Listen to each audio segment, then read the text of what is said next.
Salam alaikum, je reviens vers vous pour partager un petit peu, ça fait un petit moment, et surtout j'en profite pour remercier les frères et sœurs qui ont participé à l'aide, ceux que je considère aujourd'hui comme mes frères et sœurs sincères. Sur 600, il n'y en aura pas beaucoup, hein, il y en a 12. Donc merci beaucoup au frère Farid, au frère Hichem, frère Ahmed, frère Karim, à la sœur Salima, au frère Hadi, à la sœur Fatima, à la sœur Amel, au frère Saïd, à la sœur Sandrine, au frère Wahib et au frère Redouane. Voilà, 12 personnes qui ont participé à l'aide que j'ai demandé. Merci à vous. Rabbi Jazaka Khair. Merci énormément. Vous êtes mes frères et sœurs sincères. Entre guillemets, ça fait plaisir justement de rechercher, de partager avec vous. Comme le frère Salim une fois, il m'avait dit, au tout début, quand on a fait la chaîne et qu'on était en partenariat entre guillemets avec le frère Charles de VNR TV, il m'avait dit, il vaut mieux une petite chaîne avec des abonnés sincères, des gens sincères, que d'avoir 17 000 abonnés comme le frère Charles à l'époque. Parce que justement, moi j'avais dit, avec le frère Charles, on va toucher plus de gens. Il y a 17 000 personnes. Mais bon, effectivement, ce frère Salim, merci mon frère, tu avais raison. Il vaut mieux une petite chaîne avec des gens sincères qu'une grosse chaîne avec, entre guillemets, des hypocrites. Donc merci aux frères et sœurs, je le redis, à ces 12 frères et sœurs. Rabbi Jazaka Khair. Pour moi, vous êtes des frères et sœurs sincères, vous n'avez pas parlé, j'ai demandé de l'aide, vous avez été là présents. Comme j'aurais réagi moi à l'époque, quand j'écoutais encore le fameux Salim Laibi, et qu'il avait demandé qu'il avait des besoins par rapport à la lince orale. À cette époque-là, moi j'avais répondu présent. Mais bon, chacun réagit différemment. Apparemment, sur 600 personnes, ça nous donne à peu près 1%, 2% de personnes sincères. Ça fait pas beaucoup. Pour le reste, je dirais que vous n'avez même pas répondu. Donc c'est pour ça que je parle de sincérité ou pas. Parce que ces 12 frères, eux, et sœurs bien sûr, ces 12 frères et sœurs, eux, ont répondu. Il n'y a pas eu besoin de tergiverser.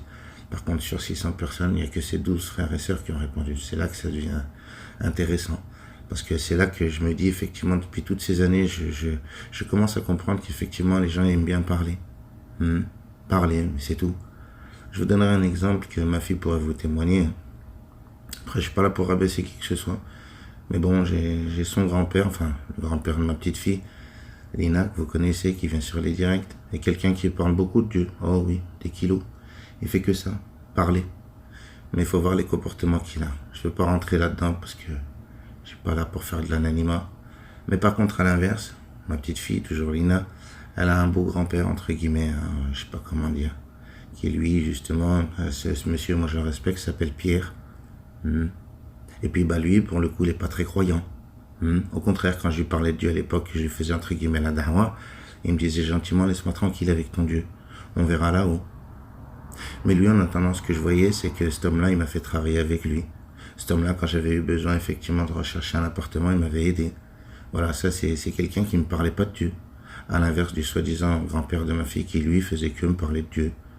Comme on disait, moi je faisais ma da'wa de mon côté, lui me faisait sa da'wa de son côté avec son livre soi-disant l'évangile, qui respectait pas trop non plus pour le coup, ça me fait doucement rigoler. C'est ce que je lui disais, il avait sa propre religion. Faites ce que je dis, mais faites pas ce que je fais. Donc voilà pourquoi je parle de ça aujourd'hui, la sincérité, ça me fait doucement rigoler. Les gens sincères, on n'en voit pas beaucoup, excusez-moi. Là je commence effectivement à voir tout ça devant mes yeux, je le comprenais déjà avec ma vie, mais là avec cette chaîne, je le vois encore, mais je me dis, ouais, effectivement, les gens, ils aiment bien parler. Mais par contre, agir. Une fois, j'avais appelé le shir que tout le monde connaît, je pense, renseignez-vous, vous verrez, il existe, je ne l'invente pas. Il s'appelle Shir Ibrahim, il est de Genève, Shir Youssouf Ibrahim, grand imam de Genève, qui faisait partie de l'OIF. Je jure par Dieu, ce jour-là, je l'appelle, je lui dis, El-Hajj, en fait, on est tous des monafiques, on va de nave. Il me dit, comment ça, mon fils? Je lui dis, bah oui, le Hajj. Je lui dis, en fait, on fait la prière, pourquoi? Parce qu'on a peur d'aller au feu. Je lui dis, on fait siyam, pourquoi? Parce qu'on a peur d'aller au feu. On fait zakat, pourquoi? Parce qu'on a peur d'aller au feu. Et là, à ce moment-là, je parlais pas d'aide ou quoi que ce soit. Non, j'avais mis cette hypothèse en disant, mais c'est bizarre. On fait quoi pour Dieu? Je lui ai dit, le Hajj, honnêtement, on fait quoi pour Dieu? Rien. On fait que pour nos gueules. Parce qu'en fait, on bat de nave. On se dit, la seule chose qui nous motive à faire ça, c'est la crainte de dire que je vais finir à la casserole, hein, entre guillemets, à la rôtisserie. Moi, je pensais déjà comme ça à l'époque, en me disant, en fait, les gens, ils se forcent, ils le font pas avec le cœur.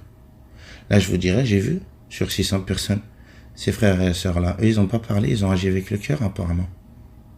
Comme moi, je l'aurais fait à l'époque, comme moi, je l'ai fait quand il y a eu l'histoire du bateau turc, là, ils avaient massacré les gens. J'étais dans une mosquée, je jure par Dieu, comme d'hab. Mon Seigneur, il sait. Je suis pas là pour vanter mes mérites ou quoi, ok. J'étais ici à Lyon, à la place du Pont. Ça s'invente pas pour ceux qui sont de Lyon, ils connaissent. Une mosquée, d'ailleurs, elle est en sale état, mais bon. Bref, c'est pas ça la question. Ce jour-là, j'étais là, dans cette mosquée. Et on avait appris que le bateau turc, là, vous savez, qui s'est fait massacrer, les Israéliens sont venus, ils ont descendu tout le monde. J'avais reçu justement d'une sœur, qui elle avait un Facebook, m'avait envoyé un lien, justement, il fallait cliquer, c'était juste cliquer, hein, sur un lien pour signer une pétition pour que l'ONU fasse une enquête. Je jure par mon Seigneur créateur de toutes choses, lui il sait, ce jour-là j'ai demandé le micro à lui-même. Bon, avec le peu de chance que j'ai juste dit des hadiths à l'époque, j'étais sunnite. Je leur avais dit, hein, le corps il tremble, hein, il a la fièvre, on connaît ce hadith. C'est toute la Ummah. Bah, je vous jure par Dieu que sur au moins 200 personnes qui avaient, c'était la prière du Ransar. Mon Seigneur m'en soit témoin. Je jure par Dieu, un homme il est venu. Un seul.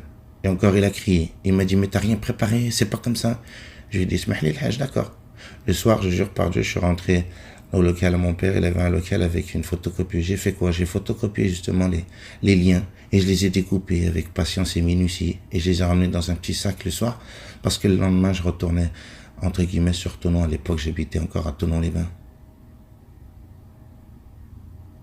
C'est ça la Oumma. Qui parle de Dieu, qui prie Dieu. C'est ça la Oumma. 1 sur 200 fidèles. Et là, je me dis, sur 600 abonnés, il y en a 12 qui ont été sincères envers moi, qui ont dit, tiens, le frère, il a besoin. Qu'est-ce qu'il a besoin, le frère? Oh, ben, il y en a certains qui sont venus, qui m'ont demandé, hein, ils pouvaient pas participer, c'est pas la fin du monde, merci à eux. Merci à ces frères et sœurs. Mais ceux qui ont réagi tout de suite et qui ont pas parlé, ben, c'était ces frères-là. Pour les autres, ben, je les remercie quand même, hein. Mais bon. Moi, je vois, sur 600 personnes, il n'y a pas eu grand monde. Hein. Alors moi, je reparle de ça, je me dis, c'est ça la sincérité à Dieu, hein. Comme on dit, faites ce que je dis, mais faites pas ce que je fais. On fait que parler de Dieu. Mais l'action, elle est où? Est-ce que Dieu il veut qu'on parle ou est-ce que Dieu il veut qu'on agisse? Ça aussi, c'est une question. Parce que comme je vous donnais l'exemple tout à l'heure, le grand-père de Lina, lui, il faisait que parler de Dieu, tous les jours, every day. Ah oui, Dieu, le créateur, oulala. Mais Pierre, lui, ce monsieur, lui, il parlait pas de Dieu. Jamais. Je vous le redis. Lui, au contraire, il me disait, tais-toi, tu me saoules avec ton Dieu. On verra là-haut. Souvent, il me disait, on verra là-haut. Il me disait aussi, pourquoi je vais aller en enfer, je paye mes impôts, je vole pas, moi. Un vieux monsieur savoyard, pour ceux qui connaissent la mentalité des Savoyards. Lui parlait pas de Dieu, lui. Il me disait, on verra bien là-haut, gamin. On le verra là-haut, et puis on verra s'il me mettra au feu. Moi, je fais rien de mal, moi. Je paye mes impôts, qu'il me disait. Hein, avec leur façon de parler, leur patois. Mais ce mec-là, il était gentil. Et ce mec-là, il parlait pas de Dieu, lui. Pas comme le grand-père de ma fille qui, lui, tous les jours. Il n'y a pas un jour où il me disait, ah, Dieu, Dieu, Dieu. Oui, oui. Oui, faites ce que je dis, faites pas ce que je fais. Bref. Merci encore à mes frères et sœurs. Et maintenant, on va continuer la vidéo. C'était pas pour faire une vidéo juste pour parler de ça. On a d'autres choses à faire, comme on dit, on avance avec la grâce de Dieu, avec sa permission. Donc voilà. Maintenant, je vais vous partager, comme je vous avais dit la dernière fois, par rapport justement aux 10 commandements. Moi, je trouve ça étonnant. Comme je l'ai dit, c'est mon hypothèse. Je me dis, je pense que depuis la nuit des temps, ils étaient là, les 10 commandements. Et l'autre, il a tournoyé autour, il a fait du sale. C'est mon point de vue. Après, c'est une hypothèse. Maintenant, dans cette hypothèse, je commence à me dire, ça commence pour moi. Hein, c'est mon avis. Comme d'habitude, j'impose personne. Moi, vous savez bien, ici, on a une chaîne, on partage. Ben, je vais partager avec vous, justement, cette fameuse Bible satanique. C'est très intéressant. Cette Bible satanique, elle est intéressante. Vous allez comprendre pourquoi. Dans la Bible satanique, alors, vous allez sur Wikipédia, notre copain cher Google. Alors, Monsieur Anton Lévy, Anton Sandor, alors ça s'écrit S-Z-A-N-D-O-R, Lavey, L-A-V-E-Y. Il est né en 1969 là-bas chez eux aux États-Unis. Bon, lui il a écrit la Bible satanique. Au début je voulais parler là-dedans, mais je me suis dit bon, on va faire l'effort. On va aller voir qu'est-ce qu'ils disent ces gens-là dans leur Bible satanique. C'est intéressant, parce que dans leur Bible, on découvre qu'effectivement, il y a 9 commandements. 9. Alors, la Bible satanique est un essai sur le satanisme écrit par l'américain Anton Levy, Anton Svandor, là, ou je sais pas quoi, en 1969. Il a été traduit pour la première fois en français aux éditions du Camion Noir en 2006. Cet essai contient un ensemble de règles et rites censés rythmer la vie du satanisme. Lavey voulait, avec ce livre, jeter les bases doctrinales de l'Église de Satan, renouvelant le satanisme par des principes matérialistes, athées et individualistes. Il a d'ailleurs proclamé le 30 avril 1966 le début de l'année 1, première année de l'ère de Satan. Contrairement à la plupart des livres religieux, les règles qui y sont édictées ne sont pas une codification rigide des rites. Donc on le redit, c'est pas une codification rigide des rites. C'est-à-dire, en fait, ils ont des codifications, mais il y a moyen de négocier, comme on dit. Lavey expose seulement les grandes lignes de sa vision du satanisme avec quelques illustrations de son application au quotidien. Pour son auteur, la Bible satanique ne contient donc pas toute la vérité du monde, c'est une grille de lecture du monde pour le sataniste. Ainsi, la Bible satanique n'est pas à comparer à un livre religieux délivrant un dogme, elle est plutôt un essai philosophico-théologique, faisant un éloge de l'ego, en attaquant toutes les autres religions censées brider l'individu, l'appeler au renoncement et lui faire accepter d'intolérables restrictions sous prétexte de salut pour l'au-delà. Lavey était un personnage exalté, passionné et caractériel. On retrouve dans ses principales œuvres une renonciation profonde aux standards de la société et une recherche d'explication des côtés obscurs de la condition et la pensée humaine.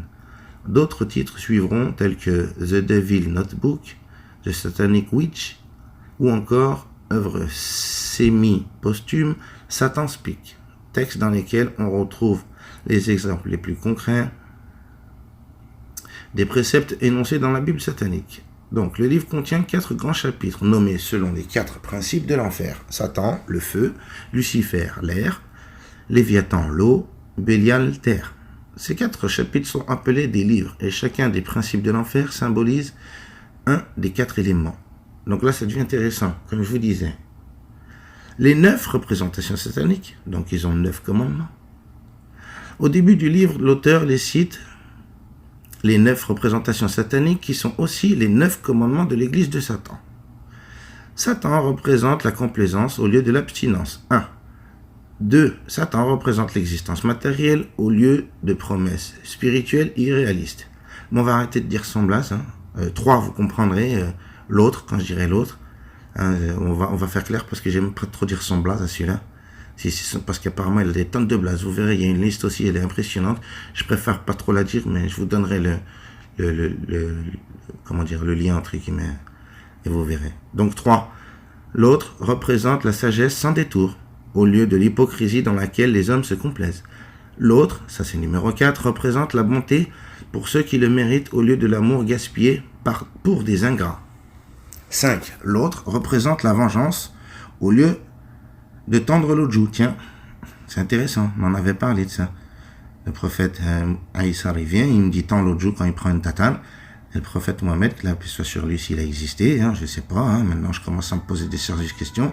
Je me dis, lui il vient, il me dit tends pas l'autre joue.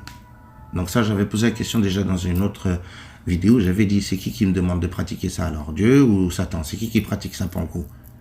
Apparemment l'opposé de Dieu, il pratique ces choses-là, vous voyez, il le dit. 5. L'autre représente la vengeance au lieu de tendre l'autre joue. Intéressant. Bon. 6. L'autre représente la responsabilité pour le responsable au lieu du défilement. 7. L'autre représente l'homme comme un autre animal, quelquefois meilleur, quelquefois pire, que ceux qui marchent à 4 pattes. 8. L'autre représente tout ce qui peut être appelé péché et qui peut mener à une gratification mentale, physique et émotionnelle. Intéressant. 9. L'autre a été le meilleur ami que les églises aient connu et le sera à jamais. Bon, intéressant. Après, comme je vous dis, ces 9 commandements, ils disent eux-mêmes qu'ils en tirent 11 enseignements. ils disent qu'en fait, le 10, c'est Dieu. Bon, ben, on retourne à ce que j'avais dit une fois. J'avais dit, 10, c'est qui? Pourquoi Dieu? Là, maintenant, carrément, c'est plus Allah, c'est plus Bouddha, c'est plus Krishna, c'est plus Jéhovah. Non, là, on dit, il s'appelle chez eux 10. On passe d'un patronyme à un chiffre. Intéressant. Ils me disent, le 10, nous, on le saute. Hein? Ils le sautent. Vous savez ce que ça veut dire, hein? Je pense que dans les deux termes, ils jouent avec. Hein? Donc, il faut bien le comprendre. Le 10, ils le disent eux-mêmes, ça représente Dieu. Bon, pourquoi? Je me dis, c'est bizarre. Lui, il vient de donner 9 commandements, ils en tirent 11 enseignements. Bon, donc on continue. Les 9 représentations sataniques, le livre de Satan, la diable infernale, le livre de Lucifer, Dieu mort ou vif. Intéressant. Le livre de Lucifer, la connaissance. Dieu mort ou vif. Le seul Dieu à sauver devrait être vous. L'avènement d'un nouvel âge, celui du satanisme, l'enfer, le diable et comment vendre votre âme. Les 4 principes de l'enfer, les noms infernaux, aimer et détester, sexe et satanisme, des vampires qui ne sucent pas le sang, complaisance, pas contrainte, sur le choix des sacrifices humains, intéressant, la vie après la mort, l'accomplissement de l'ego, fêtes religieuses, les messes noires, le livre de Bélial, la théorie et la pratique de la magie satanique, les 3 types de rituels sataniques, avertissement à ceux qui pratiqueraient César, le rite ou chambre intellectuelle de décompression, les ingrédients utilisés par la magie, donc les ingrédients utilisés pour la magie satanique, le rituel satanique, objet utilisé dans un rituel satanique, le livre, l'autre là, voilà, invocation à l'autre, invocation employée lors des rites de luxure, invocation employée lors des rites de destruction, invocation employée lors des rites de compassion, les clés énochiennes. Voilà ce que contient, entre guillemets, la Bible de l'autre. Bon, alors ça c'est pour la fiche Wikipédia. On sait très bien que Wikipédia c'est pas non plus comme on dit, du sahih. Mais bon, c'est un petit passage intéressant. Maintenant on va aller dans son livre. Dans son livre, alors, sa fameuse Bible. On va y aller, vous allez voir. Et là, c'est intéressant. Vous allez voir. Donc, alors là, je vous donne le lien. C'est Illuminati. Alors, comme ça s'écrit, I-2-L-U-M-I-N-A-T-I. Alors, project.caseo. Alors, K comme koala, A-Z-E-O.com. Et vous allez trouver justement l'article. Alors là, c'est un article, quelques passages clés de la Bible satanique.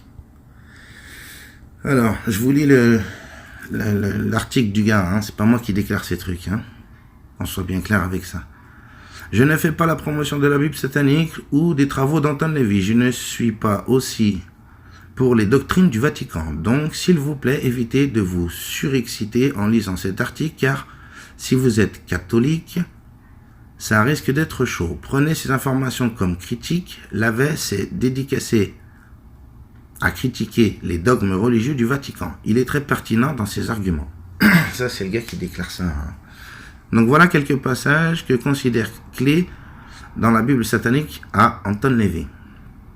Alors, 1. Regardez ce crucifix que symbolise-t-il? L'incompétence blafarde qui prend sur un arbre. Apparemment, c'est... Excusez-moi, on va dire dans l'ordre. Apparemment, c'est page 2. C'est écrit, je vous le dis comme ça, vous le verrez sur le site, je viens de vous le donner. Donc 2,1. Après, c'est 2,15. Donc, c'est des passages dans son livre, apparemment, les passages clés. Donc, regarde ce crucifix qui symbolise-t-il l'incompétence blafarde qui prend sur un arbre. Les mensonges populaires ont toujours été les ennemis les plus puissants des libertés personnelles. Il y a seulement une façon de les traiter, les couper à la racine même. Tout comme les cancers. Exterminer les racines et les branches, les anéantir ou ils nous détruiront. Ça, c'est 2,15. Après, il y a 3,1-4. Alors, là, ça devient intéressant. Vous allez voir. Aimez-vous les uns les autres. Est-ce qui est... Attendez, excusez-moi parce que c'est mal écrit. Vous verrez. Aimez-vous les uns les autres. Est-ce qui est considéré comme la loi suprême? Mais quel pouvoir en a décidé ainsi? Donc la question, regardez, lui-même il la pose. Aimez-vous les uns les autres? Est-ce qui est considéré comme la loi suprême? Mais quel pouvoir en a décidé ainsi? Donc le fameux commandement où Dieu dit « Aimez-vous les uns les autres », lui il va à l'encontre de ça.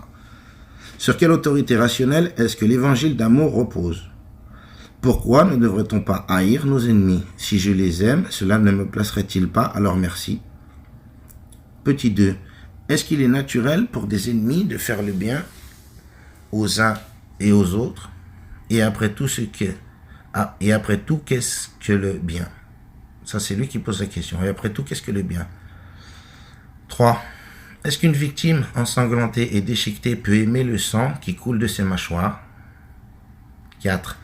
Est-ce que nous ne sommes pas tous des prédateurs par instinct? Si les humains cessaient de détruire, est-ce qu'ils pourraient continuer à exister? Ensuite, 3,9. Donnez coup pour coup, dédain pour dédain, trépas pour trépas, île pour île, bosse pour bosse.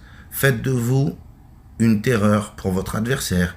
Et quand il aura eu ce qu'il mérite, il réfléchira à 2 fois avant de recommencer. Ainsi, vous vous faites respecter durant toute votre vie et votre esprit. Votre esprit immortel ne vivra pas dans un paradis intangible, mais dans les cerveaux de ceux dont vous aurez gagné le respect. Ensuite, 5,6 et 7. Alors, béni soit la mort défiante, pour que leurs jours soient longs sur terre. Maudits seront ceux qui espèrent en une vie paradisiaque au-delà de la tombe, pour qu'ils périssent. Bénis soient les destructeurs des faux espoirs, car ils sont les vrais messies. Maudits soient les adorateurs de Dieu, pour qu'ils restent des pauvres moutons. Il est gentil, lui. Ensuite, béni est l'homme, ça c'est 5, 10, 11. Béni est l'homme qui a quelques ennemis, pour qu'il fasse de lui un héros maudit, et celui qui fait le bien à ceux qui le dédaignent, pour qu'il soit méprisé. Bénis soient les esprits forts, pour qu'ils survolent les tourbillons de la vie. Maudits soient ceux qui enseignent des mensonges à la place de la vérité, pour qu'ils soient une abomination. C'est très intéressant, mes frères et sœurs. Très intéressant. Donc on continue. Comme je vous disais, c'est intéressant. Dieu mort ou vif. Voilà, ça colle, ça pique. L'interprétation personnelle du mot Dieu et sa signification diffèrent en fait. Certaines religions vont jusqu'à étiqueter comme hérétique quelqu'un appartenant à une secte religieuse autre que la leur, même si l'intégralité des doctrines et suppositions divines sont pratiquement identiques. Par exemple, les catholiques croient que les protestants seront jetés en enfer simplement parce qu'ils n'appartiennent pas à l'Église catholique. Dans le même ordre d'idées, de nombreux groupes dissidents du culte chrétien, tels que les églises évangéliques ou revivalistes, croient que les catholiques sont des païens qui vouent un culte à des idoles sculptées. Le Christ est dépeint comme une image physiologiquement analogue à l'être humain, et pourtant les chrétiens critiquent le culte d'idoles des païens tels que le veau d'or. Néanmoins, si un homme n'a pas vécu sa vie en accord avec sa foi, il pourra en dernier recours appeler à un prêtre à son chevet pour les derniers sacrements. Le prêtre viendra pour mettre les choses en ordre avec Dieu et veiller à ce que le passeport pour le royaume des cieux soit prêt. Bon, il y a encore plein de choses, mes frères et sœurs. Et là, il parle de l'avènement d'un nouvel âge, celui du satanisme. On va lire ce petit passage, puis après on arrêtera là. Vous irez regarder vous-même, vous verrez que comme d'hab, ça s'invente pas. C'est pas moi qui ai écrit ce foutu livre à la con. Pourtant, pour assurer la survie de l'humanité, la nature a mis au point 2 choses. Elle a créé la luxure, qui est le deuxième instinct, le plus présent chez tout être vivant, le premier étant l'instinct de survie. En se rendant compte de cela, l'Église chrétienne a fait de la fornication le péché originel. De cette façon, elle pouvait être sûre que personne n'échapperait au péché, le plus petit soit-il. Toute action humaine ayant un rapport avec l'un des 7 péchés cités, la simple cause de l'existence de chacun de nous étant le résultat lui-même d'un péché, le péché originel, une fois de plus. Il était toutefois beaucoup plus simple aux prêtres d'obtenir une réaction émotionnelle en utilisant des mots et des expressions que personne ne comprenait, alors que maintenant, même l'esprit le plus simple questionnera le narrateur sur les multiples absurdités des textes bibliques, coraniques et de la Torah. Pourquoi alors continuer à appeler une religion d'un nom alors que les principes de cette religion correspondent à une autre? Ou si cette religion prêche des choses auxquelles leurs adeptes n'adhèrent pas, pourquoi continuent-ils à se donner eux-mêmes le nom des adeptes de cette religion qu'ils ne suivent pas? Si vous ne croyez pas en ce quoi votre religion fait référence et prêche, pourquoi continuer à la supporter si elle est en contradiction avec vos convictions et vos idéaux? Même si vous ne pouvez pas ouvertement affirmer vos opinions à cause des conséquences défavorables qui pourraient en découler, vous pouvez en dernier lieu et malgré tout honnête avec vous-même en soutenant et défendant les idées politiques religieuses que vous tiennent le plus à cœur. Face à vos ennemis et vos proches, le satanisme recommande à ses fidèles une forme modifiée de la règle d'or. Notre interprétation de cette règle est « agis envers les autres comme ils agissent envers toi ». Il en découle évidemment que si vous agissez envers les autres comme vous voudriez qu'ils agissent envers vous, et qu'au contraire, s'ils vous traitent avec mépris et sans égard, cela va contre la nature humaine de continuer à les traiter avec respect et considération. Il est impératif de faire pour les autres ce que l'on aimerait qu'ils fassent pour nous. Mais si la réciproque n'est pas obtenue, ils devront être traités par la même sorte de mépris et avec la même intensité. Ok, bon, c'est toute leur philosophie à la con. Bon, après, il y a tous les noms. Il y en a, il y a le fameux dieu Baal, hein, il ressort. Il y en a plein. Il y a le fameux dieu mouche. Hein. Il y a des choses qui sont, voilà, il y a plein de blazes. On lui donne à l'autre, là, notre ennemi. Je vous dis, donc, ouais, il y a le dieu Balaam, il y a le dieu Baal. Baal, à l'époque, je vous le rappelle, il l'appelait Allah aussi, hein, apparemment, c'est ce qu'ils disent. Bon, et puis après, comme il l'a dit, bon, ça je vous dis, c'est dans son machin, vous irez regarder leur fameuse Bible satanique, si pour le coup ça vous intéresse. Mais maintenant, c'est intéressant, pourquoi? Parce que eux, comme je vous le disais, ils vous donnent 9 commandements, ils en tirent 11 enseignements, et ils vous disent qu'effectivement le 10 c'est Dieu. Bon, moi je retourne à ça, je me dis pourquoi 10? Après, on me dit que là, on vient de lire le passage, soi-disant, c'est des dogmes de l'Église, hein, le péché originel, le zina, il vient d'en parler, le fameux zina. Moi, je pense qu'effectivement, c'est bien Dieu qui m'a dit, fais pas ça. Lui, il savait les conséquences. On voit les résultats dehors, hein. La prostitution, le zina avec les gamins, des trucs de fou, frère. Donc, je me dis, ça vient de qui? Ça vient de mon créateur, oui. Donc, je pense que, voilà, on retourne à ça, doucement, doucement. Et puis, là, pour le coup, vous vous rappelez à l'époque quand on devait faire le direct avec le frère Greg, le frère Jordan par rapport au ressentisme, je l'ai annulé. Parce que la façon de faire, pour moi, elle est pas bonne. D'aller rechercher chez d'autres êtres humains en me disant, ces mecs-là, ils viennent me dire que...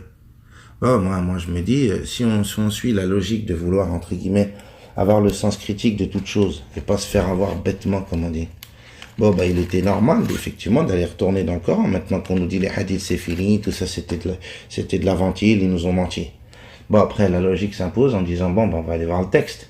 Et à l'époque, le texte, qui me balançait le texte en pleine face quand je faisais de la da'wa? Eh justement, ces gens-là, entre guillemets, les gens que je considérais, moi, comme mécréants. À l'époque, on disait, c'était des mécréants, parce qu'ils adhéraient pas au Coran. Et on sait très bien, on parle tous comme ça. Donc maintenant, moi, je pose cette question. Donc ces gens-là, ils venaient avec des versets en me disant, c'est ton Dieu qui dit. Hein. Bon, après, moi, je leur disais, les faits scientifiques, comme on a tous fait, je pense, quand on faisait de la dawa, on parlait beaucoup des faits scientifiques. Pour moi, la logique, c'était de dire quoi? Bon, on a été voir les hadiths, on s'aperçoit que les hadiths, ça faisait déjà un moment. Ça, je l'ai dit en off à mes frères et sœurs. Je vous rassure, moi, je suis pas, comme ils disent, entre guillemets, j'aime pas ce terme-là non plus, mais bon. J'étais pas Coran seul, moi, depuis tous soumis. Hein. Entre guillemets, moi j'étais Coran seul depuis des années, ça m'a juste confirmé avec ces orientalistes là. Mais moi déjà, à l'époque, quand je faisais mes prières, moi, ma femme que j'ai connue, vous savez, ça fait 5 ans que je suis marié avec elle, je l'ai déjà dit, c'est une Algérienne. Elle, quand elle est venue d'Algérie, qu'elle m'a vu faire toutes mes prières, les 5, à voix haute, elle me disait, mais t'es malade toi. J'ai jamais vu ça, même à la Mecque, ni en Algérie, ni nulle part. Je disais, mais moi c'est écrit dans la Sourate 17, verset 110. On me dit dans ta prière, baisse pas ta voix. Ne l'élève pas trop non plus. On m'a pas dit dans celle-là ou dans celle-là, on m'a dit dans ta prière. Donc j'en avais compris effectivement avec d'autres gens qui le comprenaient aussi comme ça, que voilà, c'était écrit comme ça. D'ailleurs moi ce qui m'avait confirmé c'était pas des gens comme Rachid Khalifa, hein. Non, non, non. Moi à l'époque ce qui m'avait confirmé c'est un imam avec son IA, l'imam Brahim. L'imam Brahim, quand j'ai été le voir, un imam marocain, pour le coup on sait que les Marocains en général ils rigolent pas trop hein, avec le din comme on dit. Bon bah j'avais été le voir, j'avais dit le hajj comme d'hab avec mon IA, je lui ai dit le hajj comment ça se fait dans les hadiths, on me dit tendrez qu'à ta voix basse, tendrez qu'à ta voix haute, alors que dans le Coran apparemment on me dit toutes les prières comme ça. Il m'avait dit oui, naam, c'est écrit comme ça, mais on m'a appris différemment, les hadiths nous disent différemment. Bon après vous savez très bien le débat, hein. Sunna pas sunna. Mais bon, en attendant, moi déjà à l'époque, je commençais à me dire c'est quoi ça. Dans la sunna on me dit ça, puis pareil pour la sourate 5 verset 6, hein. Quand apparemment on me dit, Dieu dit, je vous l'ai déjà dit ça aussi mes frères et sœurs, vous comprendrez effectivement, regardez l'évolution de la chaîne entre guillemets. Au tout début je disais Allah, au tout début je disais Dieu dit, moi aussi j'étais affirmateur. Et regardez l'évolution depuis un an, moi je commence à me dire quoi dans les vidéos, vous l'entendez? On me dit que Dieu dit. Moi j'étais pas là il y a 1400 ans dans cette grotte pour savoir si oui effectivement le prophète Mohammed il a existé et il a bien reçu 114 sourates. J'étais pas là, moi je peux pas shahad comme on dit. Vous le savez très bien. C'est ce qu'on nous dit, nous, non? On peut pas shahad sur les hadiths, mais on peut shahad sur le Coran. Et j'étais dans la grotte, moi, il y a 1400 ans, pour dire oui, oui. Jibril, il est venu, il a descendu 114 sourates. Mais bon, on va continuer avec le fameux imam. Quand lui, il m'a dit, on lui a appris comme ça. Bon, bah après, moi, j'ai commencé à me dire, attends, si mon Dieu, il me dit dans mon Coran, c'est comme ça, moi, je vais arrêter d'écouter, parce qu'apparemment, juste pour les ablutions, sourate 5, verset 6. Soi-disant, Dieu, il me dit, hein, soi-disant, Dieu me dit, voilà, lave-toi comme ça. Il me donne les étapes, frère, il va pas me faire un dessin. Bon, et puis vous allez dans les hadiths, dans le Bukhari, on va pas aller ailleurs. Dans le Bukhari, on vous disait 3 fois. Un compagnon, il a vu le prophète, il l'a vu. La même scène, la même action, on parle des ablutions. Le wudu. Bon, le wudu, on me dit, ils ont vu le prophète le faire 3 fois. Un compagnon, allez, regardez, hein, c'est Bukhari, hein. Un autre, il vient, il me dit, il l'a vu 2 fois. Pour le nez, la bouche, hein. Pour être dans les détails. Pourtant, c'est pas écrit ça dans le livre, mais bon. Pour le nez, la bouche et les oreilles, on me disait, un, il l'a vu 2 fois, l'autre, il l'a vu 3 fois, l'autre, il l'a vu 1 fois. Et déjà à l'époque, je posais des questions toujours à ce prof, là, Tariq, que vous connaissez depuis un an que je parle de lui. C'était mon prof. J'allais voir, j'ai dit, Tariq, comment ça se fait dans le Coran? On me dit, sourate 5, verset 6, lave-toi. Les parties, tout est mentionné, non? Des mains jusqu'au coude, lavez vos visages, passez vos mains mouillées sur les cheveux, sur la tête. Amsihou, c'est écrit essuyer. Là, on me disait laver. Bon, après, on me dit amsihou, essuyer. Et après, on me dit lavez vos pieds jusqu'aux chevilles. C'est mentionné, tel noir sur blanc. Moi, là, j'avais posé cette question. Je lui ai dit, Tariq, si je vais, un exemple à Lyon, et on me dit à Lyon, voilà, c'est Sunna, c'est écrit, 1 fois. Après, je vais à Tonon. Là, parce que j'ai fait ça, j'ai été travailler pendant 15 ans là-bas, j'ai vécu là-bas. Ça, c'est Tariq qui m'a enseigné l'islam. Moi, à l'époque, j'étais pas très croyant, je vous l'avais dit. Bah là, je me dis, bon, Tariq, il vient, il me dit, c'est 2 fois. Bon, puis après, je descends sur Marseille. Un exemple, c'est ce que je lui avais dit à l'époque. Je lui ai dit, je me barre à Marseille. Puis un autre frère, il me voit faire le wudu, il me dit, oh, c'est pas sunna, hein, c'est 3 fois. On sait très bien qu'avec ces sunna, il y a des gens qui se foutaient sur la gueule dans les mosquées. Oui, ça existe. Des gens qui se tapent sur la bouche, pourtant c'est des croyants, parce que c'est pas sunna comme ça, c'est sunna comme ça. Bah, dans les livres qu'ils ont, eux, mesquins. Bon, bah, alors après, comme on a dit, on a effacé les hadiths, mais maintenant on retourne justement encore. On me dit, ah, Coran seul. Ouais, bah, moi je suis Coran seul depuis des années, alors c'est pas depuis tous soumis, hein. Parce que je vous le dis, même ma femme, elle a choqué, même mon cousin Kader, je vous parle souvent, lui aussi, il a choqué, il m'a dit, c'est quoi ces prières-là? J'ai jamais vu tata et tonton, ils font ça, hein. Et je dis, ouais, je sais. Je dis, mais apparemment, c'est écrit comme ça dans le Coran, mon frère. Enfin, mon cousin. Lui, mon cousin, lui, il a tiqué aussi. Et il plaint de ma famille. Mon père, c'est pareil. Il voulait même pas faire la prière avec moi, mon père. Il me disait, mais t'es sérieux, toi? Il y a 1 million là-bas, à les mecs qui font pas ça, il y a que toi qui es sur le haq. J'ai dit, non, j'ai pas dit ça. Moi, je pose juste la question. Je me dis, apparemment, Dieu me dit comme ça, et vous me dites comme ça dans les hadiths. Pour qui me dit vrai? Puisqu'on m'enseignait que le prophète avait parfait les ablutions. C'est ce qu'il me disait, il avait parfait les ablutions. Donc je me dis, attends, mais qui est là le parfait? Parce c'est un de ses patronymes, non? Enfin, un de ses attributs, hein, à mon Seigneur, le parfait. Et là, on me disait, c'est le prophète qui est parfait. Ça me semblait déjà à l'époque incohérent. Et je me suis dit, bah, j'assumais. Hein, avec ma mère, on était en panique. Mon petit frère, il me disait, mais t'es dans un game, toi. Et des millions de musulmans, ils font comme ça. Toute ma famille me disait, il n'y a que ma mère qui me disait. avec son Yael, comme d'habitude. Elle me disait, elle, sa sunna, je vous l'avais déjà dit, depuis d'entrée de jeu. Depuis Bukhari, où c'était écrit, n'écrivait rien sur moi. Hadith 1, tome 1, volume 1, comme ils disent. Imprimé 1973. Hein. Ah, il faut préciser, il faut se rappeler. Hein. Parce qu'avant, après 2003, ça commence à l'enlever, il n'y est plus. Bah, ce fameux hadith, moi, ma mère avec son Nia. Elle me disait, je te fais confiance, mon fils. Je dis, bah, je sais pas, maman, on pose des questions à ces gens-là qui maîtrisent l'arabe. Eux-mêmes me disent, ah oui, c'est vrai que c'est écrit comme ça, mais bon, ça, c'est écrit comme ça dans la sunna. Et on me dit que c'est le livre de Dieu. Donc à l'époque, avec ma mère, on commençait déjà à devenir Coran seul. C'est pas depuis tous soumis, hein, les frères et sœurs. Ça fait des années qu'on cherche Dieu. Hein. Ça fait 13 ans que je cherche Dieu, moi, en me disant, c'est qui me ment? Qui est-ce qui me ment? On me dit, il y a 3 livres. Dieu m'a descendu 3 livres. Et voilà le bordel que ça fout sur terre. Tout le monde est sur la gueule avec les livres de Dieu. En me disant, ah oh, c'est moi qui ai le haq, hein. Toi, t'es dans la merde, tu vas dans l'enfer. Bon. À l'époque, on argumentait avec les faits scientifiques, mes frères et sœurs. Pour ceux qui ont fait de la dawa, ils savent très bien de quoi je parle. Hein. Apparemment, il y en a 1000. Moi aussi, hein, dernièrement, le frère Greg, on s'est un petit peu fâché. Bon, je ne dirais pas pourquoi, ça c'est personnel. Mais bon, je lui avais dit. Moi, je crois pas que M. Grozny, il a écrit le Coran. Comment il avait ses faits scientifiques. Bon, ben là, je commence à me dire, les faits scientifiques, moi qui ai défendu le Coran bête et ongle pendant 13 ans, je commençais à me dire, attends. Donc à l'époque, quand je voyais ces gens barbus avec des cramises sur le dos, je me disais, ah, lui, il dit le haq. Lui, il ment pas. Mais c'est un prêcheur, non? Comme on dit, c'est un prédicateur. Comme tous les autres. Les soi-disant Nasara, que je disais, c'est des koufars. Celui-là, il veut m'emmener à l'égarement. Il me fait des dawas pour m'emmener à l'égarement. Oui, on pensait comme ça, oui, là. On voulait même pas les écouter, ces gens. Ah, moi, c'est pas ce que j'ai fait, par contre, pour le coup. Moi, on me disait, hein, ah oui, c'est Sunna. Que le seul qui avait fait ça, je crois, c'était Omar ou Abu Bakr. Un des deux. Et que le prophète, se lui avait déconseillé, il lui avait dit, va pas dans les livres des autres, tu vas t'égarer.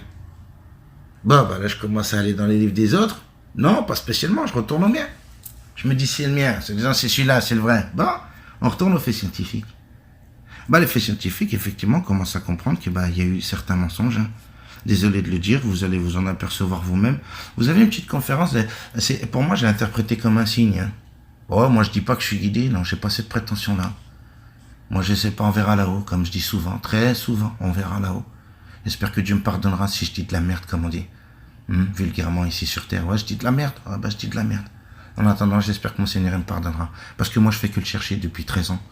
Ça fait 13 années que je me dis, alors il est où? Et avant ça, déjà, hein, quand j'avais 20 ans, je me disais, c'est quoi cette vie de merde? Je commençais déjà à raisonner, comme ils me disent, eux, les psychiatres. Quand tu raisonnes et que tu te dis pourquoi je suis là, eux, ils disent, ouais, t'es dépressif ontologique, mon grand. Pose pas de questions. Ah, ouais. Et on apprend qu'avant 1955, justement, la psychiatrie n'était même pas reconnue comme médecine. Et ils reconnaissent eux-mêmes que depuis 1955, les gens, ils vont voir des psychiatres, mais ils vont plus au confessionnal. Ils vont plus parler à Dieu. Le rappel de Dieu, on me dit, ouais, le rappel, il est dans le livre. Apparemment, il est dans tout être humain. Quand tu commences à te questionner en disant, c'est quoi cette vie de merde? Ne raisonne-t-il donc pas, comme on me dit? Dans les 3 livres, on m'invite à ça aussi, à réfléchir, hein, pas à faire le mouton. Bon, ben là, je me pose des questions. Les faits scientifiques. Bon, le reflet de la lune. On me dit, le reflet de la lune, c'est écrit dans le Coran. On dit que c'est écrit dans le Coran, que c'est un fait scientifique, personne ne le savait. C'est coranique. Bon, bah, allez regarder, apparemment, il y a un gars qui s'appelait Harry Stark, A-R-I-S-T-A-R-K-E-R-Q-U-E, de Samos. Plus loin, de Samos, alors, D-E, plus loin, Samos, S-A-M-O-S. Lui, il a dit hein, que la lune, en fait, la réflexion, la lumière de la lune, c'est tout simplement la lumière réfléchie du soleil. 1000 ans avant la lumière, 1000 ans avant la lumière, 1000 ans avant le Coran. Donc, ce fait scientifique, apparemment, c'était déjà connu à l'époque. Bon, alors apparemment, elle n'est pas si scientifique que ça, pour le coup, parce qu'il y avait déjà un Gugus qui était au courant. Et puis, ben, quand on dit justement que dans le verset, on voudrait me dire que la lumière réfléchie de la lune, c'est faux, parce que le mot Nour, pour tous les pratiquants de l'islam, ils savent que Nour, c'est lumière. La sourate Nour, elle ne te dit pas la lumière réfléchie. Quand dans les versets, on vous dit, soi-disant, Allah, excusez-moi, c'est ce qu'on dit, soi-disant, Allah est la lumière, Allah est Nour. Bon, excusez-moi, c'est pas écrit Nour réfléchi. Est-ce que Allah est la lumière réfléchie? Ça coïncide pas. Donc, ils ont tiré le verset, comme d'habitude, pour dire lumière réfléchie, pour faire comprendre que c'était, soi-disant, scientifique. Allez regarder, vous verrez. Vous avez plein de versets quand vous parle de Nour. Ça ne coïncide pas avec lumière réfléchie. D'ailleurs, la sourate Nour, tous les musulmans du monde, ils savent depuis, soi-disant, des centaines d'années dans le Coran, Nour, c'est Nour. La sourate Nour, c'est pas écrit lumière réfléchie, c'est écrit lumière. Traduction lumière, Nour, lumière, c'est pas lumière réfléchie. Bah, déjà, ce fait scientifique, apparemment, bon, on pourrait l'enlever. Hein. C'est pas trop scientifique parce que je vous dis, Aristarque de Samos, il était déjà au courant, machin. Bon, après, vous allez dans le Big Bang. Ah, on nous dit dans le Coran, c'est écrit Big Bang. Bon, on apprend qu'apparemment, les Sumériens, ils avaient un dieu qu'ils appelaient Enlil, et eux, ils disaient ça. C'était avant, justement, là aussi, le Coran. Les Sumériens, ils disaient ça, que leur dieu Enlil, E-N-L-I-L, apparemment, ils disent eux aussi que voilà, c'était le Big Bang. Alors, c'était un fait qui était avéré avant le Coran, apparemment. Bon, après, on continue dans les faits scientifiques, la Terre sphérique. On me dit le mot Dahaha. Dahaha, aujourd'hui, les gens qui disent que la Terre, elle est plate, moi, je rentre pas dans ces débats. Hein. Je le redis, je suis pas là pour dire elle est plate, elle est ronde, j'en ai rien à foutre. Moi, je sais que je suis dessus et je suis dans la merde. C'est tout ce que je sais. Le reste, j'en ai rien à foutre, on verra là-haut. Elle est ronde, elle est plate. Moi, je me bats pas avec les frères et sœurs pour me dire elle est plate, elle est ronde. J'en ai rien à foutre. Mais en attendant, apparemment, Dahaha, ça voudrait dire étendu. Donc, pour ceux qui disent qu'elle est plate. Et eux, ils ont joué sur la racine des mots, comme d'hab. Hein. On joue sur la racine des mots, on joue avec les mots, comme on dit. Duhawi ou Duhahi. Du sens, elle est sphérique. Voilà pourquoi ils disaient qu'elle était sphérique. Bah, les scientifiques, les savants de l'islam, ils disent elle est étendue. Mais les autres, il y en a certains, ils disent elle est arrondie, sphérique à cause de la racine du mot. Bon, bah, apparemment, on apprend qu'Aristote et Pythagore, eux aussi, savaient qu'elle était déjà ronde. Si pour le coup, elle est ronde, hein. Après, je m'en fous, moi. Mais en attendant, on vient, on me dit que dans le Coran, se disant elle est ronde. On m'annonce ça. Et après, vous avez un grec qui s'appelait Érastosthène. Alors, lui, 850 ans avant, il a même fait des calculs. Il a même donné la distance, ou je sais pas quoi. Bref, des calculs de fou. Bon, apparemment, il le savait déjà, ça aussi, qu'elle était ronde. Pour ceux qui disent qu'elle est ronde, hein. Il y a des gens encore en ils vous disent elle est ronde, d'autres ils vous disent elle est plate. Moi, je rentre pas dans ces débats-là. Mais apparemment, ce fait scientifique, bon, là aussi, apparemment, on pourrait l'enlever. Ensuite, comment dire, le Soleil sur orbite, enfin, la Terre sur orbite. Galilée, il en parlait, il avait maîtrisé ça, bon, on me dit en 1600. Bon, après le Coran. Mais en attendant, ça prouve rien. Pourquoi? Parce que, effectivement, quand ils disent dans le verset qu'elle est sur orbite, qu'est-ce qui nous dit qu'effectivement ça n'a pas été traduit dans ce sens-là? Ça prouve rien. Vous verrez que d'ailleurs, tous les savants de l'islam sont en contradiction avec ça. Là aussi, les tafsirs qui ont été faits en amont, c'est-à-dire avant les savants d'aujourd'hui qui essayent de détourner le sens des mots, apparemment les savants ils disaient non, c'était pas écrit comme ça. Bon, alors est-ce qu'ils mentent eux? Est-ce que c'est ceux-là aujourd'hui qui mentent? Ah, j'en sais rien, mais en attendant, il y en a bien qui mentent. Il y en a bien un des deux, celui d'avant ou celui de maintenant. Bon, maintenant je pose cette question. Comme d'habitude, je me dis bon, alors on va aller dans le texte. Dans le texte, on cherche et on trouve. Et on se dit, hein, quand on me dit dans la Sourate 4, verset 82, là on parle des femmes, tout, vous savez la Sourate 4, Sourate An-Nisa, non? Et puis ben il y a un moment, dans ce verset-là, on parle de but en blanc, comme on dit. C'est pour ça que le Coran, je remarque aujourd'hui, je peux le dire après l'avoir lu pendant plus de 13 ans de ma vie, quand on me dit ouais, faut le lire tout soumis. Mais excusez-moi, je vous l'ai déjà dit, ça fait 13 ans moi que je pratique l'islam, hein. Ça fait 13 ans que je mange du Coran, hein. Dans la voiture, dans l'MP3, sur YouTube dès que j'ai 5 minutes. À l'époque, c'était comme ça, frère. Avant de faire dodo, Ayat al-Kursi, al-Ikhlas, al-Falak, al-Nas. On connaît, non? Hein, al-Mulk. Hein, pour celui qui veut rentrer, soi-disant, réciter al-Mulk. Hein, Surat al-Mulk. Vous savez ça, avant de faire dodo. Hein, puis les dohas qui vont avec. Bon, bref. On me dit, ouais, faut étudier le Coran, tout soumis. Oui, pas de problème. On a fait ça pendant 13 ans. Mais aujourd'hui, je retourne effectivement au Coran. Je vais pas ailleurs. Je me dis, mais c'est bizarre le Coran. On me dit le Coran, bon voilà. À l'époque, qui a décidé de le remettre par écrit? Oh, c'était par Othman. Hein. Allez rechercher, vous verrez dans leur salade composée. Ah, pour ceux qui sont Coran seuls, moi je vous dirais qu'effectivement, il y a un moment donné, ça reste quand même l'histoire de l'islam, non? Ce qui s'est passé avec les compagnons, quoi, malgré que nous on le rejette, soi-disant les gens Coran seuls. Après, pour le coup, je vous dirais, aujourd'hui, je suis plus Coran seul. Hein. Oh non, moi je me définirais comme quelqu'un de croyant en Dieu, qui recherche Dieu, en me disant, bon, où est sa vérité alors? Dans ces 3 livres? Ou dans des autres livres encore, parce qu'apparemment il y en a plein. Hein. Vous avez les Zoroastres, c'est intéressant aussi. Ça c'est, il y en a tellement des choses à dire, les frères et sœurs, tellement de recherches à faire pour le trouver. Mais est-ce que pour autant demain on pourra dire ouais c'est bon je l'ai trouvé, parce qu'apparemment c'est ce que dit tout le monde hein, aujourd'hui sur terre. Ceux qui ont chacun leur livre ou leur croyance, ils vous disent ah c'est bon, hein, c'est ici, c'est là, entre, sois le bienvenu, marhaba comme ils disent. Bah moi je vous dirais, pour le coup, je ne l'ai pas trouvé. Je le cherche encore. Je sais qu'il est là. Pour moi, j'ai des preuves, effectivement, comme la théorie de Darwin. Hein. Vous savez, la théorie, ça c'est un truc, ça fait rigoler. Quand une fois j'ai fait un truc, un petit exposé, quand je travaillais sur Genève, j'avais fait réfléchir des personnes juste avec le mot théorie. Bon, après, il y a d'autres faits probants, hein, des faits scientifiques, comme les créationnistes. Moi, je suis qu'une petite merde, je vous l'ai déjà dit, j'ai pas de niveau pour parler de ces choses-là. Mais il y a des petites choses qui sont intéressantes. La dernière fois, on en parlait avec le frère Ahmed. Un petit coucou au frère Ahmed. Et on parlait justement de l'araignée mythe. Bon, il y en a tellement, mais celle-là, c'est pas mal. Hein. On me dit la théorie de Darwin, la théorie de l'évolution. Excusez-moi, déjà, le mot théorie, vous allez dans un dictionnaire en français, vous verrez que le mot théorie, c'est un sentiment. Il n'y a pas de preuve. C'est juste un sentiment. Le garçon, il a eu un sentiment. Donc, son sentiment était de dire que la bactérie, que le singe. D'accord. Mais dans ses écrits, il dit quoi, Darwin? Pour ceux qui ont été lire un peu ses écrits, il dit, hein, je souhaite qu'après moi, les scientifiques trouveront le chaînon manquant du stade du singe à l'homme. Voilà. C'est lui qui le dit, c'est pas moi. Mais bon, c'était sa théorie au garçon.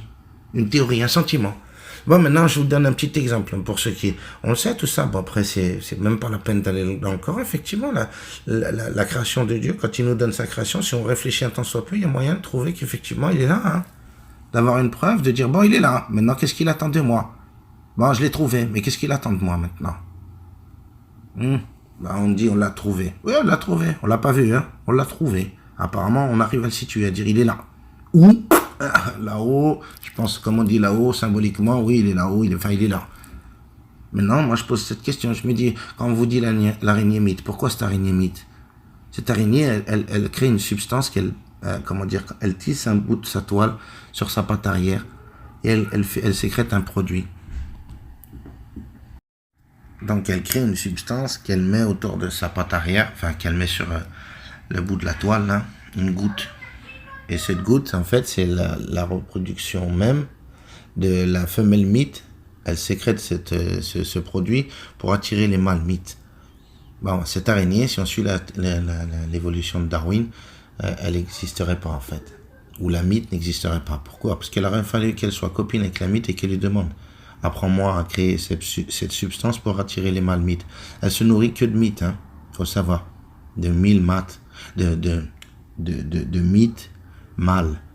Elle sécrète, je vous dis, le même produit que la mythe femelle pour les attirer quand c'est la période de reproduction. Bon, bah si on suit cette évolution, le plus grand il mange le faible, c'est bon. Et puis il y en a plein d'autres, il y a des exemples des kilos. Bon, ça vous le savez puisque vous avez étudié le Coran, donc automatiquement vous avez dû aller faire les recherches pour ceux qui ont recherché vraiment, dire voilà les faits scientifiques qu'on nous disait à l'époque.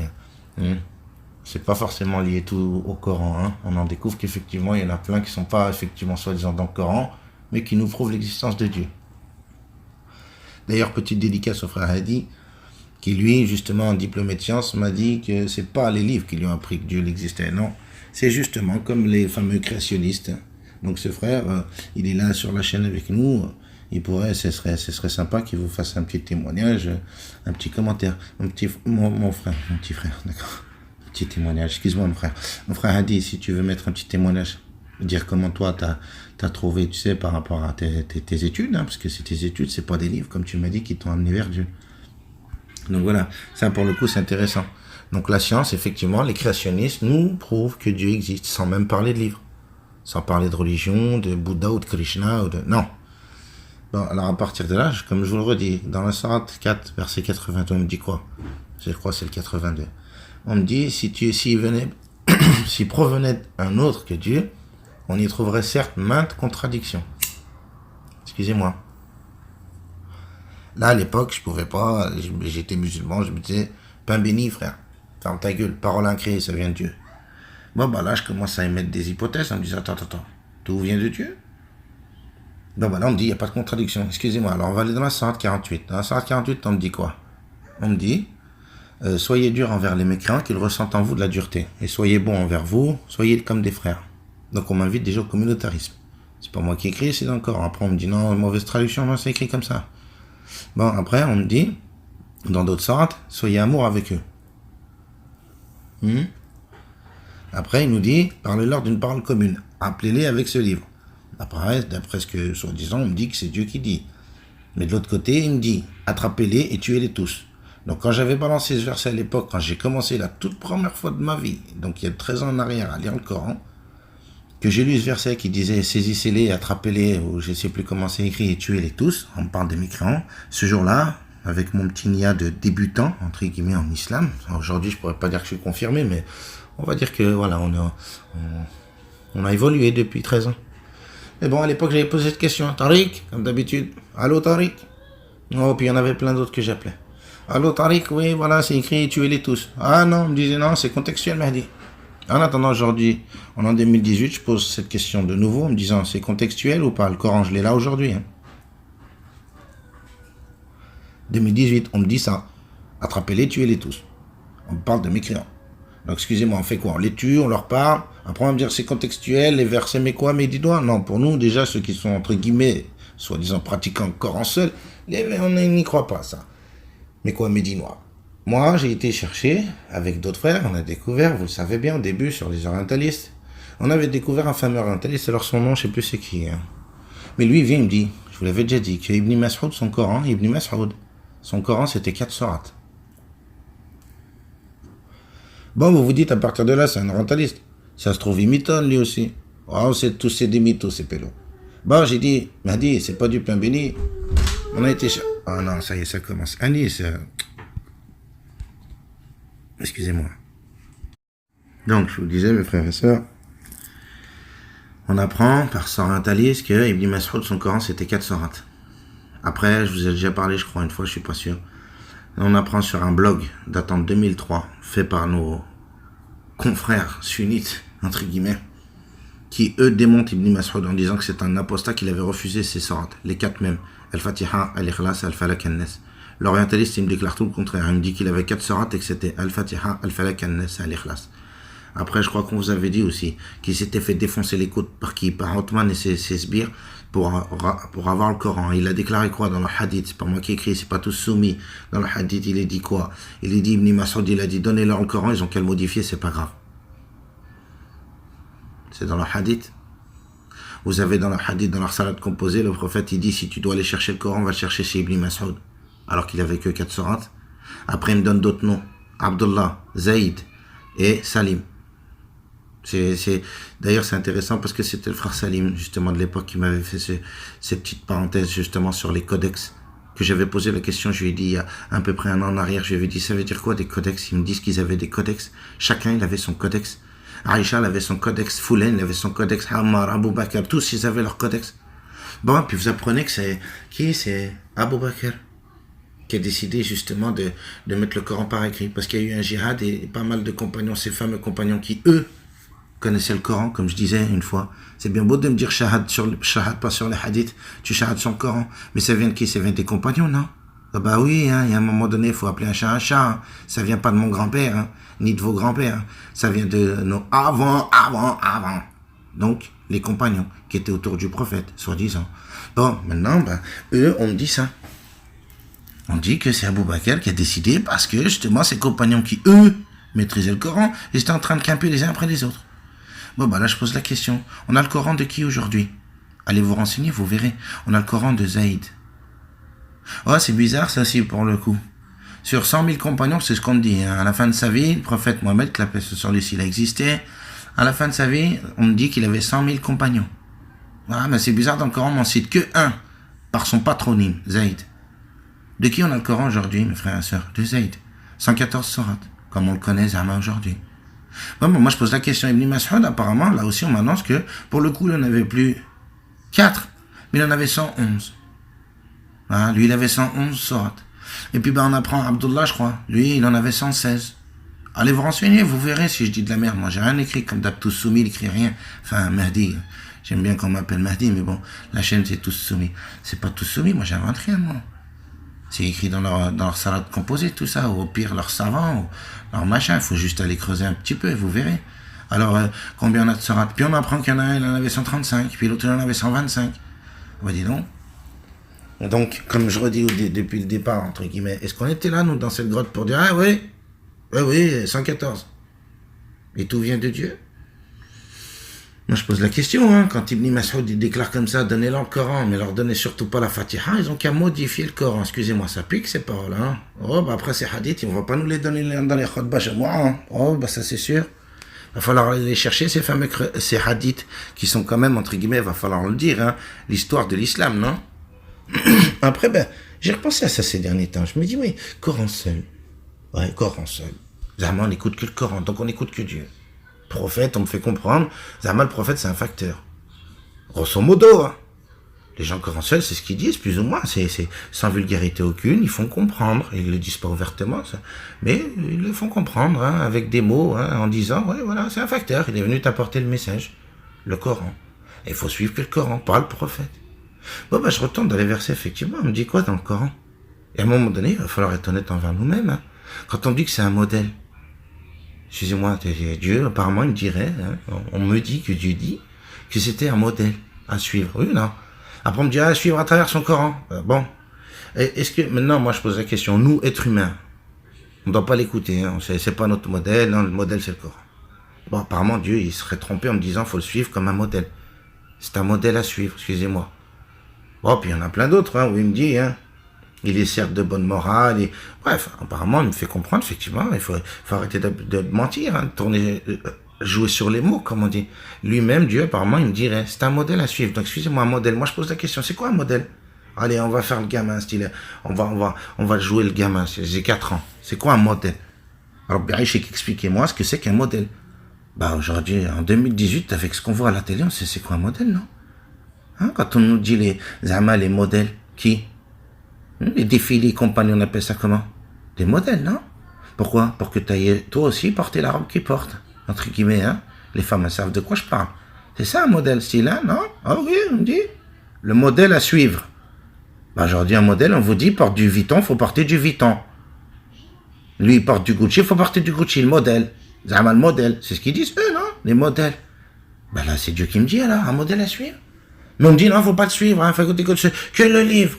Mais il te dit que c'est lui le modèle. Excusez-moi, c'est dans le Coran, non? Il me dit, lui, c'est un modèle. Qui? Il me parle de moi, mais là, dans le verset, non? Il est certes un modèle à suivre. Bon, bah après, je pose la question, est-ce que Dieu, il écoute son prophète? Alors, je sais que ça va pas plaire, hein, mais bon. Moi, je pose la question, c'est dans le Coran, soi-disant. C'est tout de Dieu. Bon, est-ce que Dieu, il écoute son prophète? Oh oui, apparemment. Surat al-Ahzab, Surat 33. On me dit, là, carrément, c'est Dieu qui dit, soi-disant, hein.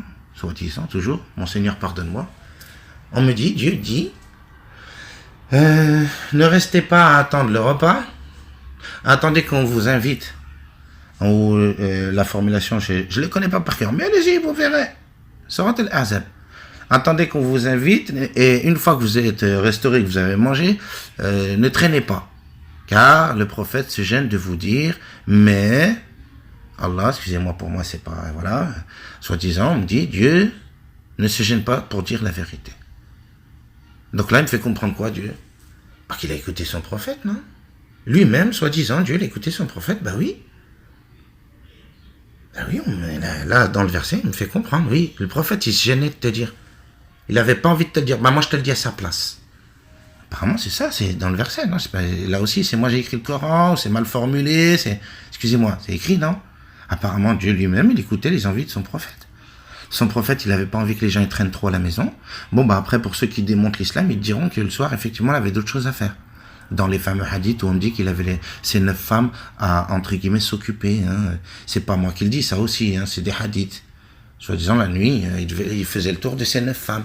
C'est ce que j'avais dit au tout début de la chaîne. C'est intéressant d'apprendre ça à ses enfants après le tour. De dire à Nabi, la nuit, il faisait ça avec ses 9 femmes. Il faisait le tour de ces 9 femmes. C'est un hadith, c'est pas moi qui le dis comme d'hab. Mais bon. Là, dans le Coran, apparemment, on me fait comprendre, Dieu, il écoute son prophète, oui.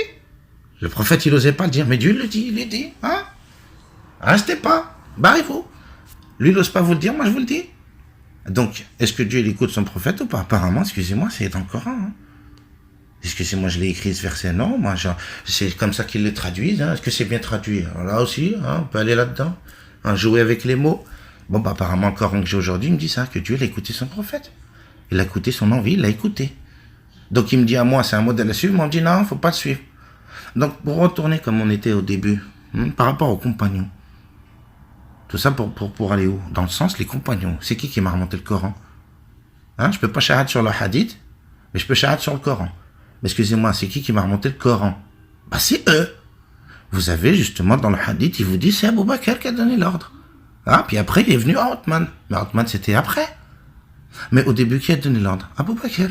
Parce qu'il a constaté qu'il y en a qui étaient en train de crever. Qui? Ceux qui connaissaient le Coran par cœur. Pas les autres. Il y en avait 100 000. On vous dit, il y avait 4 blazes. Je vous les ai donnés, allez-y, vous verrez, c'est dans leur salle composée. 4 blazes, c'était chez eux qu'il fallait prendre le Coran. Il n'y avait plus qu'eux qui étaient vivants. Et apparemment, il restait plus que Zayd et Ibn Mas'ud. Bon, Ibn Mas'ud, on lui a cassé ses os quand même, faut le savoir ça. Il s'est fait enfoncer les côtelettes apparemment. Ça, c'est dans le hadith aussi. Il s'est fait défoncer les côtelettes parce qu'il ne voulait pas le donner le Coran. Il a dit, laissez-les le modifier. Quand même, ça peut que je vous l'ai déjà dit, ce fameux hadith dans leur salat composée. Qu'on ne me donne pas dans les khutbah Jumu'ah. Bon, là, à partir de là, je commence à me poser des questions. Et puis, après, la deuxième question qui vient s'imposer, justement. Juste, juxtaposer, comme on dit, derrière l'autre. C'est de dire, comment ça se fait à Othman? On nous dit ça, tous les sunnites le savent, tous les gens, entre guillemets, musulmans qui étaient sunnites même avant, aujourd'hui qui sont encore en seul, on le sait, on nous a tous appris la même chose. Que Othman, il a brûlé le reste. Pourquoi? Je pose cette question, why? Comme ils disent, why? Allez, Pélo, t'as quelque chose à cacher, comme on dit effectivement. Pourquoi tu crames? Oh, ils savent très bien, les mecs de quartier, quand on crame des choses, c'est pour éviter de laisser les empreintes, non? Oh, ils savent ça. Tous les gens un petit peu dans la délinquance savent qu'effectivement, on brûle pour ne pas laisser les traces. Bon, pourquoi lui, Othman, il a fait ça? Il a regroupé le Coran, soi-disant, comme ils nous l'ont donné aujourd'hui, grâce à Zayd, je vous le redis, le fameux compagnon qui est nommé seul dans le Coran. Il y en a 100 000, il n'y a que lui qu'on me cite.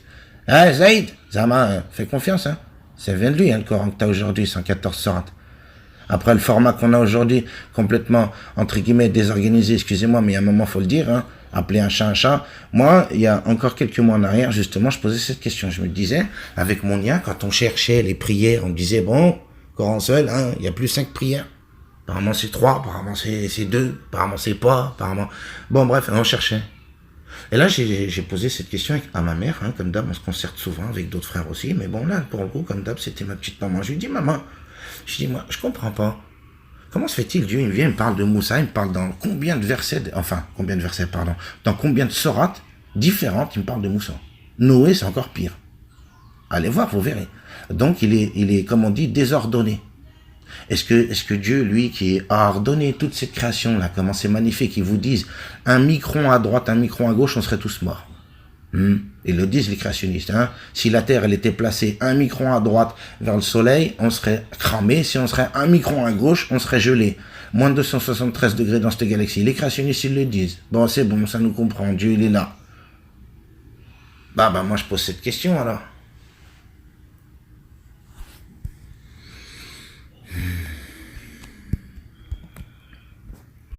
Donc comme je vous dis, moi je pose cette question. Lui qui est lui, l'ordonné, celui qui ordonne tout. On voit bien sa création, comment elle est ordonnée, organisée. Comment se fait-il que le Coran, il n'est pas désorganisé, mais il est désordonné? J'avais dit à l'époque, justement, on parlait par rapport aux prières. Comment ça se fait que dans plusieurs sourates, on parle des prières? Pourquoi Dieu l'a ordonné? Il n'a pas mis en ordre les choses. En disant, il me parle de Moussa, il va me parler de Noé ou vice-versa. Et les prières, pareil. Il va me parler dans une sourate précise en me disant, les prières, c'est comme ça, les ablutions, c'est comme ça, mais dans une seule sourate. Pourquoi? Parce que Dieu est l'ordonné. Comment se fait-il que le Coran est désordonné comme ça? Je vous dis, vous le savez, pour ceux qui lisent le Coran, effectivement. Et des versets, on parle de choses, après on parle d'autre chose, après on retourne à cette chose-là. Mais je me dis, est-ce que c'est Dieu qui fait ça? Lui, l'ordonné, qui a créé tout ça? Comment c'est magnifique? Comment ils le disent eux-mêmes? L'écosystème, Zama. Il te parle d'écosystème. La nature, Khalik. J'aime bien, il l'appelle la nature. Ismou, la nature. C'est qui la nature? Je connais. Vas-y, donnez-moi un nom. Mettez-moi un visage. Mais faites peut-être quelque chose. Me dites la nature. Quelle la nature? Bon, pour le coup, j'ai posé cette question. Dieu l'ordonné, il m'envoie un livre comme ça, désordonné. Il va falloir aller chercher dans les sourates en me disant, dans celle-là, on parle de la prière, dans l'autre là-bas, peut-être 100 sourates plus loin, on parle de la prière, puis après on revient 30 sourates plus loin, on reparle de la prière. C'est quoi l'histoire? Pourquoi Dieu, il est désordonné avec la création qu'il a fait? Je commence à me poser ces questions il y a quelques mois en arrière, par rapport aux fameuses prières. Du 5, 3, 10, 15, bon. Puis pour le coup, je vous le dis, Dieu nous a guidés différemment apparemment avec un livre. Là, je l'ai dit aussi aux frères et sœurs. Je sais que ça ne plaît pas, mais c'est pas moi qui ai écrit, non. Dieu il dit, nul n'en comprendra l'interprétation. Quand il y a des frères aujourd'hui qui me partagent justement sur les métaphores, je vois bien qu'entre eux-mêmes, entre gens qui partagent la métaphore, sont pas d'accord sur les métaphores, ou alors sont pas d'accord carrément sur les versets en me disant celui-là il est marqué, celui-là il est mutashabihat. Déjà, comme on dit, mettez-vous d'accord. Puis il y a un fameux verset, un jour le frère il avait balancé sur le direct, un verset où Dieu il me dit, il y a des gens ils vont mettre le doigt sur les versets équivoques pour vous égarer.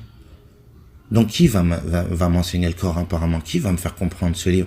On me dit Dieu, mais apparemment tout le monde, Dieu il le fait comprendre différemment, parce que tout le monde prétend avoir la guidée. En disant ils sont guidés, tout le monde est guidé. Tous ceux qui parlent Coran, ils sont guidés les mecs, mais chacun est guidé sur une différence de croyance alors. Hein, une différence de pratique, parce qu'on me dit oui, il s'appelle là, on est d'accord là-dessus, soi-disant. Mais en attendant, après ça commence à partir en semaine. À qui? Entre eux? Entre les gens qui sont guidés, hein, qui se revendiquent guidés. Lui vient, il dit, il est guidé, les 5 prières. L'autre vient, il dit, il est guidé, il en a 3. L'autre vient, il dit, il est guidé, il en a pas, lui, carrément. Il te dit, non, il y en a pas, c'est du lien, c'est, je sais pas. Et chacun, il va, entre guillemets, de sa propre sauce en disant, mais ils sont tous guidés, Dieu les guide différemment. Donc, alors là, c'est encore pire pour le coup. Ça va faire combien de religions? Frère, combien de livres alors? Ouais, déjà avec 3 livres, c'est la merde. Mais là, alors chacun a son interprétation, puis on le voit. Il va falloir à un moment donné, ça aussi, être honnête. On voit bien le débat Coran seul. Les frères et sœurs, je vous invite comme ça, comme on dit, comme d'hab, l'humilité. Arrêtez de vous mentir, vous mangez la raté le Jésus en disant non, le verset il veut pas dire, il veut dire qu'il veut pas dire. Il y a un moment donné, ces gens-là, ils ont fait le boulot avant nous. Bon, c'était des Mongoliens, ils comprenaient pas l'arabe. On le comprend mieux qu'eux, avec les dictionnaires d'orientalisme qu'on a nous aujourd'hui. Donc on comprend mieux que ces savants de l'époque, qui eux vont faire des tafsirs avant justement ces orientalistes, et ils vous disaient, ah là, ça veut dire ça. Maintenant, dites-moi dans le Coran, il y a des versets qui brûlent, effectivement. Arrêtez de jouer autour des mots, de dire la racine du mot. Il y a un moment donné, il faut appeler un chat un chat. Donc ces gens-là, qui eux maîtrisaient l'arabe mieux que nous, ils n'étaient pas influencés par les orientalistes et l'arabe qui nous ont apporté que leur dictionnaire à 980 €. Hein, petite parenthèse. Bon, là, je pose la question. Donc ces gens-là, ils disaient de la merde, ces savants, Ibn Kathir et compagnie. Tous ces gens-là, et avant eux, qui disaient le Coran, il a dit. Bon, eux, ils disaient, oui, ouais, c'est écrit comme ça. Bon, bah là, je pose des questions. Toutes ces questions-là qui restent sans réponse. Excusez-moi, ça arrive, il faut arrêter de jouer avec les mots, en disant la racine du mot. En attendant, les versets, ils sont là, et nous les ont traduits comme ça. Et depuis l'époque, apparemment. Bon, bah, je pose cette question. Les Corans de Douri, de Hafs, de l'autre, on en a des autres, qui n'ont pas été validés par nos savants. De version arabe, hein. On me dit, le Coran, il n'a pas changé depuis 1400 ans, une lettre. Bon, bah, apparemment, il y a des versions de Coran différentes. Des versions de Coran. On ne parle pas de traduction de texte, là, en arabe, ou en chinois, ou en latin. Non, frère. On parle du Coran en arabe. Que les fameux Saoudiens, ils sont validés ou pas. Et celui qu'on a, je vous l'ai déjà dit, celui de Hafs. Hein, le fameux compagnon Zayd, qui nous a remonté, lui, 114. Bon, bah, je repose cette question à tous mes frères et sœurs qui écouteront. Bah, on n'est pas beaucoup sur la chaîne. Et puis, pas beaucoup de sincères, apparemment. Désolé de le dire, mais bon, c'est ce que je ressens. Bon, bah, pour les frères et sœurs sincères, comme je le dis depuis 1 an, les frères et sœurs sincères, réfléchissez, dites-vous, tout ça, ça vient de Dieu, et vous allez voir les gens en disant ça. Dieu a dit. Moi, je me retire de tout ça, mes frères et sœurs, en me disant, on me dit que Dieu a dit. Et pour le coup, pour les 3 livres, je parle comme ça. On me dit que Dieu a dit. Faut pas être affirmateur, mes frères et sœurs, parce que demain, on va se retrouver effectivement devant lui. Il va nous poser cette question. Eh oh, tu me connaissais? Attends, on se connaît? Déjà, tu m'appelais Juju. On a fait l'école ensemble. Moi, je te disais apparemment que j'avais plusieurs noms. Toi, tu m'as appelé Julien. Allez, bon, ça commence déjà du lourd, comme on dit. Du lourd comme un snavor. Puis après, on va continuer, va me dire, eh oh, apparemment, si tu me connaissais, on a fait l'école ensemble, tu parlais de moi aux gens. Tu allais dire aux gens, ah oh, Dieu l'a dit. Attention, c'est son livre. Mais elle est où ta preuve? Et là, je me sentirais coincé devant Dieu en lui disant, mais c'est toi qui as dit dans le livre. Un jour, un frère, il m'a dit, je vais pas dire son nom, il m'a dit, ouais, mais je vais lui dire, c'est son livre. Ah bon? Bah, est-ce qu'il s'est mis dans la situation, le frère, j'en ai déjà parlé, est-ce qu'il est mis dans la situation en sens inverse où Dieu peut lui rétorquer? Mais qui te prouvait que c'était mon livre, grand? Donne-moi ta preuve que c'était ton livre, que c'était mon livre. Tu viens, tu me dis, c'est ton livre. C'est le frère, il m'a dit, moi je vais lui dire à Dieu, mais c'est ton livre, c'est toi, tu me l'as donné. Ah oui, on a tous parlé comme ça, ouais, c'est ton livre. Moi aussi, j'ai dit, c'est son livre.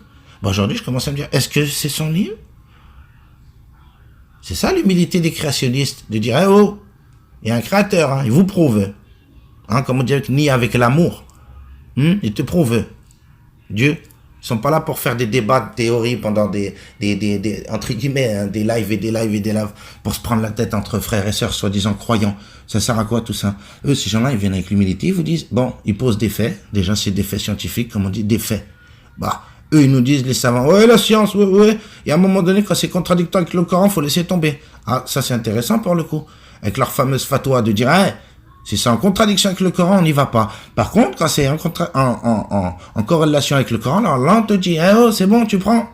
Et puis pareil pour les versets de l'évangile. Hein, les fameux chirs qui argumentent comme ça, ils font ça. Ils vont dans des versets et vous disent, ça, c'est bon à prendre, ça, on prend pas. Ils commencent, donc c'est ce que j'avais dit. On est qui, nous, on va faire ça aussi? On va faire comme ces fameux savants, dire, ah, ce verset, je le prends pas? Bah, déjà, comme on dit, c'est pas très équitable, ça. De dire, je le prends, monsieur, je le prends pas. Si c'est invalidé, si c'est, comme on dit, modifier les textes, pourquoi tu vas dedans? C'est ce qu'ils faisaient, non? Ahmed Didat, Khalid Zakir Naik et tous ces frères-là qui vont argumenter dans ce sens-là. Vous avez le jeune, là, en ce moment, Hanifi. Oh, on m'en parle souvent. Mais je le connaissais déjà à l'époque, on commençait à l'écouter. Je commençais juste à l'écouter, juste avant que je commence à dire non à tout ça. À me dire, c'est quoi cet embrouille? Ben, il s'est fait démonter par un frère, le fameux Hanifi. El-Hanifi. Allez, regardez, vous verrez, hein. C'est un Français converti. Je crois, il vient de la Belgique. Moi, apparemment, le garçon, il a été là-bas, hein. Moi, mon prof Tariq, il me disait, Mahdi, le jour où tu iras chez El-Hazar, tu viens me reparler. Ou le jour où tu iras à Château-Chinon, tu viendras me reparler. Et il m'a dit comme ça, je vous jure, mes frères et sœurs, il m'a dit, le jour où tu seras diplômé de Château-Chinon, et j'avais même doucement rigolé parce que j'avais dit, t'es en train de me dire que El-Hazar, c'est contaminé, mais Château-Chinon, non. En France, ici, c'est pas contaminé. Mais par contre, là-bas, El-Hazar, c'est contaminé. Il m'avait dit, le jour où tu auras un diplôme Château-Chinon, peut-être que là, je viendrai prendre des cours chez toi. Ah bon? Ben, moi, je pose la question, alors. Ben, alors, donc là-bas, c'est pas contaminé. Tout ce qu'il dit, c'est le haq. Bon, ben, apparemment, ce garçon, il s'est fait démonter, hein, il y a pas longtemps. Al-Hanifi, qui a apparemment une grande chance, le garçon. Une fois, quand j'ai commencé la chaîne et que je parlais justement de ces hadiths, vous verrez, hein, c'est écrit. Et un frère, il m'avait dit, je peux t'aider. J'ai dit, bah, vas-y, aide-moi. Il m'a envoyé un email, il m'a dit quoi dans l'email? Ouais, je connais un frère, je sais pas si tu le connais, Mohamed Hanifi, je le connais bien, Hanifi, Hanifi, ouais, regardez, vous le connaissez, hein. C'est un jeune, il vient de la Belgique. Hanifi, je crois, ou Halifi, ou je sais plus, vous verrez. Vous tapez, vous allez voir. Il s'est fait démonter par un qui s'appelle Sam Choum, je crois, Sam Choum. Et à moi, j'ai écouté, ça m'a pris un peu la tête, bon, j'ai vu qu'il s'est fait désosser, hein. Pouah. Miskin. Bah alors vraiment désossé pour le coup. Mais bon bref, on va me dire non, il était pas prêt, j'en sais rien, bref, je m'en fous. En attendant, le gars il a dit quoi? Quelque chose de très intéressant. Il a dit aujourd'hui, les savants, ils veulent plus rentrer en débat avec nous. Vos savants. Il s'adresse quand même à nous, les soi-disant pratiquants du Coran, musulmans sunnites, enfin les musulmans, hein, tout ce que ça englobe le mot musulman soi-disant. Les chiites, les cadavres, les musulmans. Il a dit vos savants, ils veulent plus débattre avec nous. Pourquoi?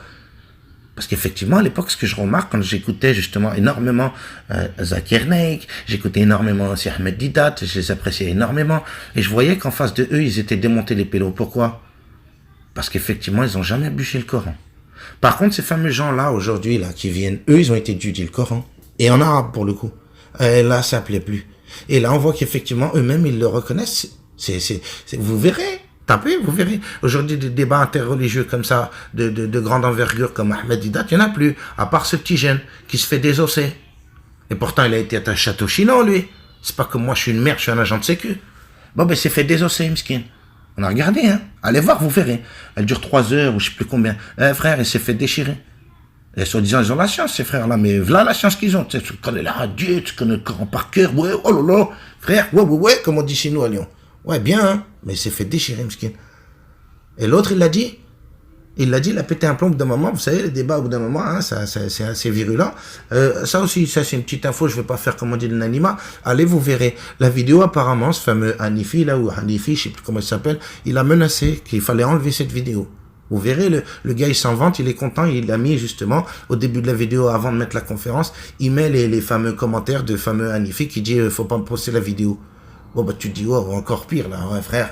Ça menace, hein, vous allez voir. Il met les commentaires, ça menace de lâcher des barbiches, qui connaissent son adresse, je sais pas quoi. Hein, frère. Donc, dès que tu commences à démonter, entre guillemets, tout ça, ça plaît pas. Ça te menace, ça va te lâcher des barbiches. Vous verrez, hein, c'est pas moi qui... Vous verrez, au début de la conférence, il le dit. Jamais il s'est fait menacer, le pélo. Mais lui, il a dit, va me chercher tes savants, parce qu'apparemment, lui, t'es un petit jeune. Il lui a dit, va me chercher tes chiens, ils veulent même plus venir. Pourquoi? Parce qu'à l'époque, je comprends, ouais. Je les ai vus, Ahmed Didat, les autres en face, ils tenaient pas long. Pourquoi? Parce qu'ils connaissaient même pas le Coran. Ils connaissaient même pas l'arabe. Comme on me sortait à moi à l'époque, tu connais pas l'arabe, du con. Bon, bah ouais, bah ferme ta gueule. Alors, Samiana wa ta'ala, hein, je l'ai fait pendant 13 ans. Hein. Oh, bah aujourd'hui, je connais pas l'arabe, mais je me sers de tous ces gens qui, eux, maîtrisent l'arabe, comme on me dit, qui, eux, me disent, ah, c'est du mot, ah, machin. Et à un moment donné, ça fait 13 ans qu'on commence à entendre le Coran et à me dire, voilà, la racine, si, ça, le mot, il veut dire si. Bon, bah, je me dis, bah, effectivement. Comment se fait-il que les savants, ils veulent plus, ils osent plus, entre guillemets. Ils ont peur, qu'est-ce qui se passe? Avant, ça défiait carrément le pape. Ahmed Didat, quand même, il a défié le pape, il y a un moment donné. Hein, le pape, il n'a pas répondu à cette époque-là. Le pape. Je crois que c'était Jean-Paul II, hein, je crois, à cette époque-là, ou Jean-Paul... Ouais, je crois que c'était Jean-Paul II. Il l'avait défié. Qui? Ahmed Didat. Il n'avait pas relevé le défi, le pape. Il l'a écrit personnellement. Il l'avait mis dans une conférence. Le pape n'a jamais répondu. Mais aujourd'hui, c'est l'inverse qui se passe. Vous avez justement ces fameux savants musulmans qui refusent d'aller débattre. Pourquoi? Parce qu'en face, vous avez des gens qui ont appris l'arabe. Parce qu'en face, vous avez des gens qui ont été apprendre effectivement pour le coup le Coran par cœur. Vous verrez dans cette conférence, ce fameux gars là, il a l'air de maîtriser le sujet. Et puis vous avez le frère Ismaël. Et je terminerai là-dessus, mes frères et sœurs.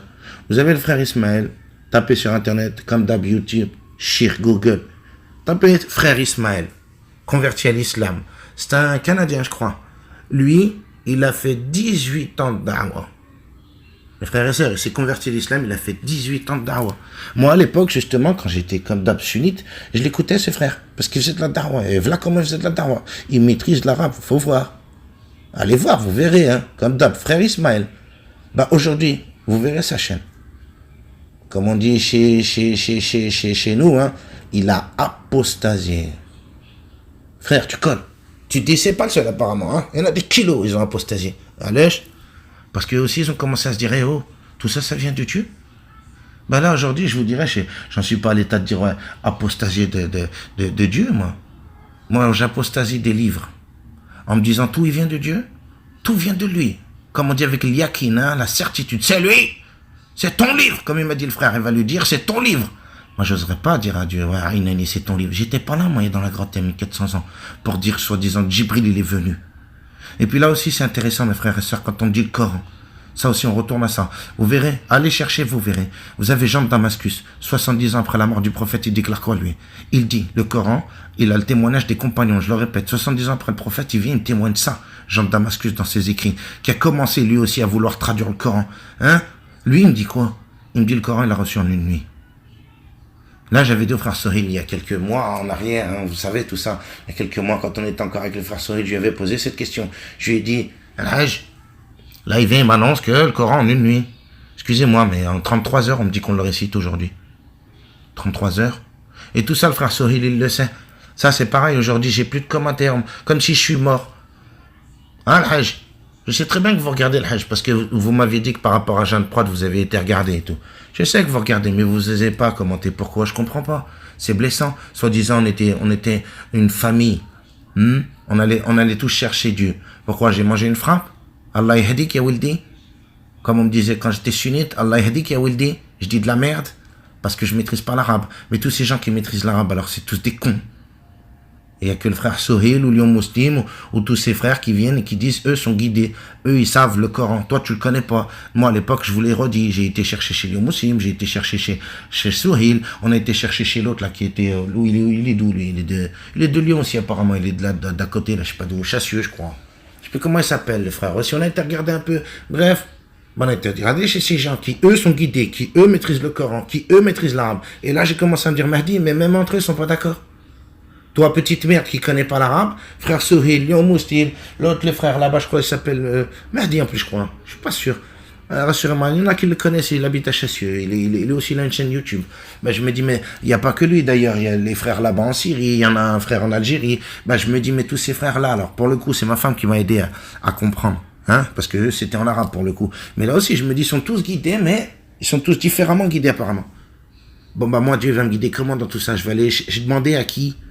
Et puis bah là, pour le coup, je le redis, le frère Sohail, je lui avais dit, comme à tous, je leur pose la question. Moi, je pose des questions, on fait que partager. Et je vois bien qu'après, ça prend Zaraf. La preuve, on ne calcule plus.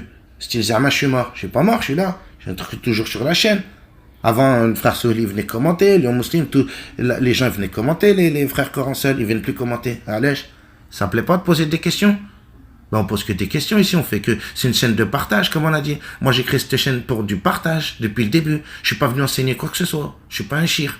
Je le redis depuis des mois et des mois. Quand on m'envoie des emails, on me dit quoi? Ah, Mahdi, c'est quoi ce verset? Comment c'est quoi ce verset? Mais je fais des tafsirs. Je fais pas de tafsir, moi. Et combien des frères et des sœurs, ils m'envoient des versets, ils me disent, ah, tu comprends quoi de ce verset? Moi, je comprends rien, moi. Allez voir des gens qui ont plus de science que moi. Moi, c'est ce que je fais. Je vous l'ai déjà dit, mes frères et sœurs, c'est ce que je fais. Je vais pianoter sur ce fameux shir Google. Et on va essayer de trouver qui c'est qui parle, qui c'est qui dit quoi, en arabe, en machin. On se démerde, on se dépatouille. Des fois, on appelle un frère, un machin. Voilà, c'est ça, la démerde, hein, la débrouille. Hein, tellement il y a de mensonges. Va falloir se démerder, hein, il y a un moment donné. Et puis, on va, comme on dit, hein, prier Dieu en disant, hein, Seigneur, guide-moi toi, hein, dans tout ça, dans tout ce merdier, dans toute cette mitonnerie, là. C'est de la mitonnerie, frère. C'est tous des mythomanes. Tout le monde dit banave. Après, ils me disent toujours, ah, Dieu, hein. Ils viennent tous parler de Dieu. Mes frères, ils sont tous affirmateurs. Moi, je repose cette question. Moi, perso, j'étais pas dans cette grotte. Et puis, pareil pour les Nasara qui viennent nous parler. Mais c'est pareil, frère. T'étais là-bas, toi. Tu me dis pareil au berceau. Ouais, d'accord. Ok, bon, il parle au berceau. T'étais là? T'étais là devant le berceau quand il a jacté, qu'il a dit ces choses? Non, t'étais pas là, grand. Donc, je repose la question même pour les autres. Hein. Les judaïques, c'est la même chose. Ça s'impose à eux aussi. T'étais là pour me dire Moussa, il a dit ça? Apparemment, déjà, vous dites vous-même que Moussa, il est descendu avec des tablettes. Il n'est pas venu avec un livre. Il avait des tablettes. Mais après, vous me dites, tiens, il avait la Torah.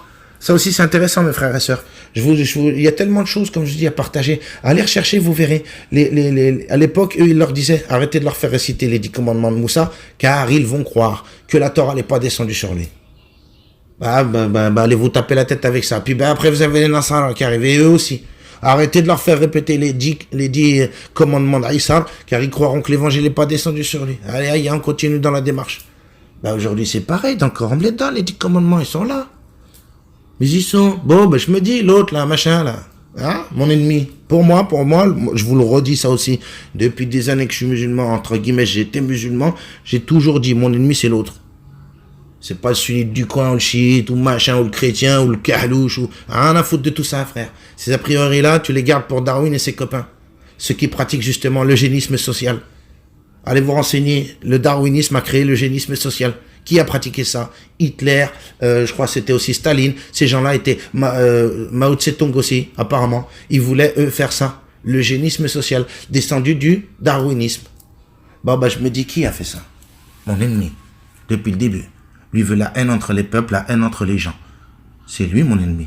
Et lui, je pense qu'il a tournoyé autour des lois de mon créateur, qui lui m'a dit, il m'a fait simple, basique, à comprendre, mais pas facile à pratiquer. Ne vole pas, ne mens pas, on l'a déjà dit. 10 commandements. Les gens, ils font ce qu'ils veulent. Moi, maintenant, je vous dirais, mes frères et sœurs, effectivement, moi, je suis comme les créationnistes. À me dire, ouais, il y a un Dieu. Mais de lui donner un nom, ou de lui donner une religion, et de dire que ça vient de lui, ça devient grave. Le frère Greg, une femme m'a balancé. Tu vois, mon frère, je suis quelqu'un qui m'exhorte. Oh, je sais que tu vas écouter, Greg. Je suis quelqu'un qui s'exhorte. Quand tu m'as balancé à Inani, je l'avais mal pris sur le moment. Mais après, je m'exhorte, je réfléchis. Et que tu m'as dit, tu es en train d'associer Dieu à un livre. Dernièrement, j'ai entendu ça de nouveau. Et là, ça m'a brûlé. Je me dis, attends. Mais Dieu merci qu'il y a encore quelques mois en arrière, je disais, on me dit que Dieu dit. Parce qu'effectivement, je commençais à avoir des doutes. Maintenant, je commence à avoir des confirmations, à me dire que c'est pas tout de Dieu. Oh, vous verrez, il y a tellement de choses. Allez rechercher le Coran, allez chercher justement, comme on dit, hein, la critique. Qui critique le Coran? Et allez regarder les fondements, allez regarder, et vous verrez qu'il y a des choses, oui, effectivement. Quand vous verrez qu'effectivement, il y a le CV. Aujourd'hui, on parle de CV 2018, ton CV. Ça regroupe ta vie, ton curriculum vitae. Regardez le CV de Isa et regardez le CV de notre prophète. En disant notre prophète qui nous a descendu le Coran de Dieu. Déjà les CV sont très contradictoires. Comme on disait tout à l'heure. Jésus, quand il prenait une tatane, apparemment, il tendait l'autre joue. Moi, Mohamed, quand il vient, il prend une tatane, il me dit non, remets-lui. Et comme tous les gamins du monde, on sait très bien, tu lui remets une, il t'en remets une, tu lui remets une, il t'en remets une, ça se finit plus. Là, je me dis, d'où est cette doctrine? D'où provient cette doctrine? De Dieu? La loi du talion, c'est dans le Coran. C'est pas dans les hadiths. C'est dans le Coran. Enfant pour enfant, femme pour femme. La loi du sang. Le prix du sang à payer. C'est oui? C'est coranique apparemment, non? Oui. Puis je vous dis, tous ces versets qui brûlent aujourd'hui, on commence à aller les chercher, on commence à les creuser, effectivement, le Coran. Mais avec la sens critique. Pourquoi? Parce qu'à l'époque, on me disait, parole d'évangile, mon grand. C'est du pain béni. Ça, c'est une parole incréée, elle vient de Dieu. C'est ce qu'on nous a tous appris. Parole incréée de Dieu. Alors, il y en a, ils ont dit parole créée, parole incréée, hein, ça c'est les savants. Mais en attendant, ils me disaient, ça vient de Dieu. Samihna wa ta'na. Bah, aujourd'hui, j'y vais dans le texte, à la différence de 12 ans ou 13 ans de pratique, où j'étais qu'avec le Coran, à manger Coran, dormir Coran, c'était la journée, c'était au travail, dans l'MP3, frère. Oh, il fallait bûcher, parce qu'on voulait rentrer comme on dit, au Firdaus. Hein, fallait y aller au Firdaus, ça se mérite le Firdaus, hein.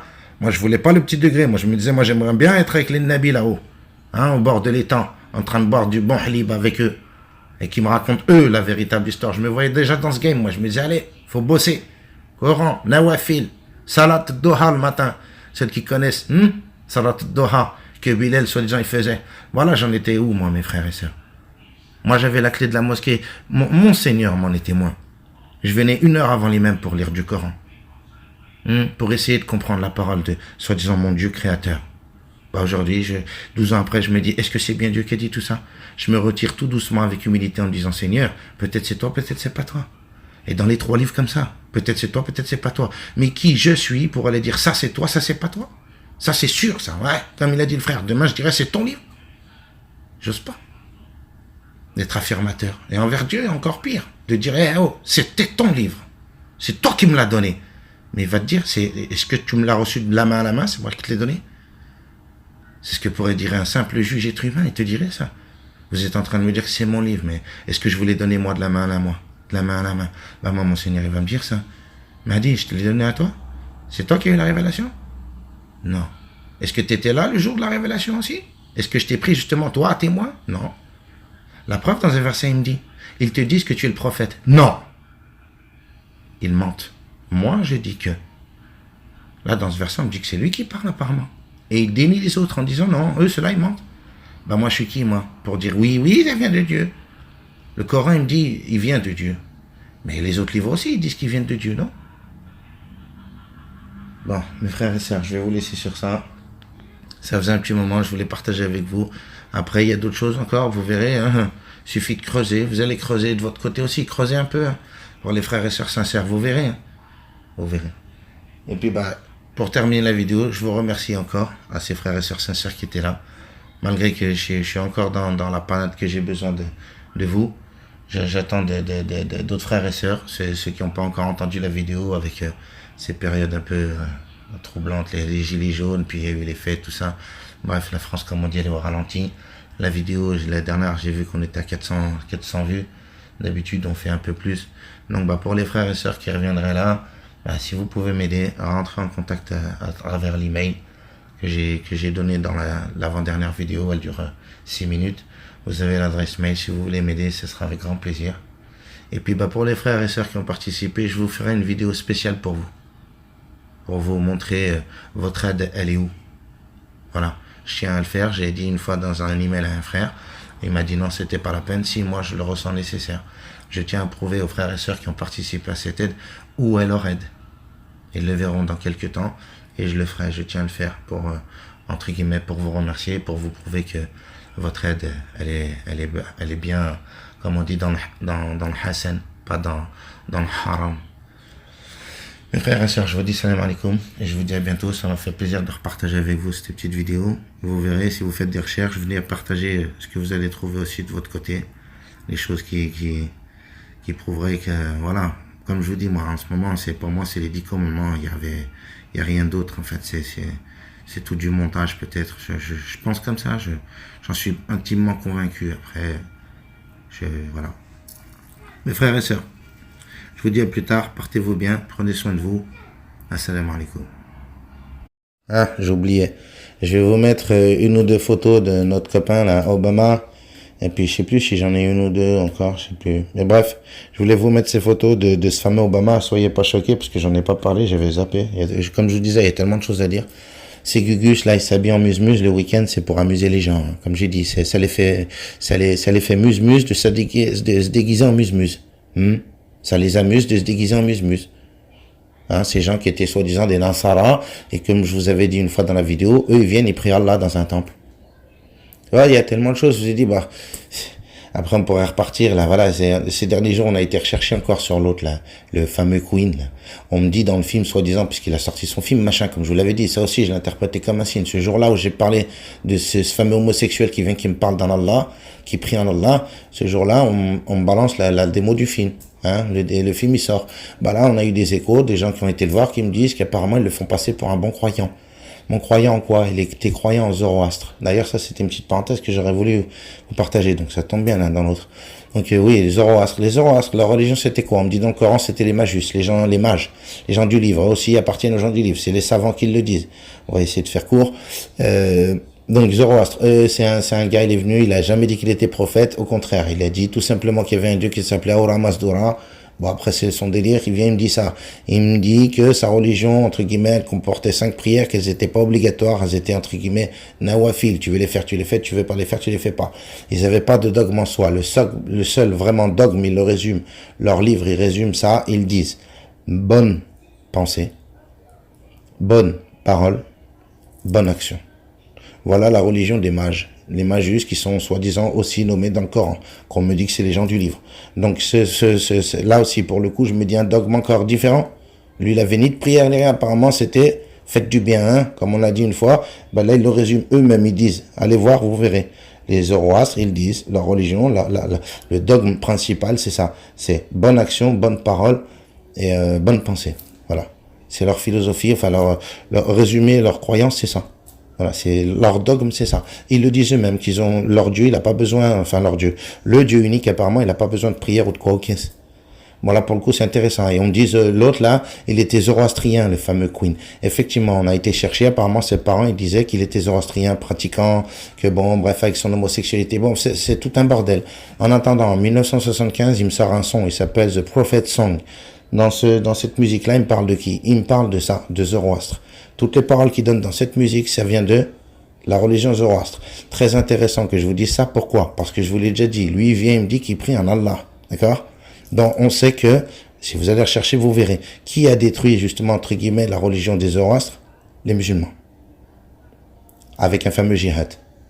Comme on disait tout à l'heure, les fameux CV. Jésus, il n'a jamais fait de guerre. Mohamed, il a fait des guerres, apparemment. Ça, il y a un moment donné, ça aussi, il faut appeler un chat un chat.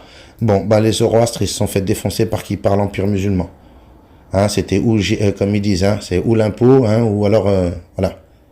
Bon, alors à partir de là, moi je pose la question, comment se fait-il ce gars-là? On lui démontre sa religion, de ses ancêtres, et il vient il me dit qu'il prie un fameux Dieu qui est dans mon livre à moi. Et c'est dans ce livre-là qu'on trouve ce nom-là, qui a détruit sa religion à lui. Je me dis, c'est très incohérent. Et pour le coup, je vous dis, la chanson qu'il a fait en 1975, où il me parle de Zoroastre, en me donnant des passages du livre de Zoroastre, apparemment, il était croyant en Zoroastre, lui.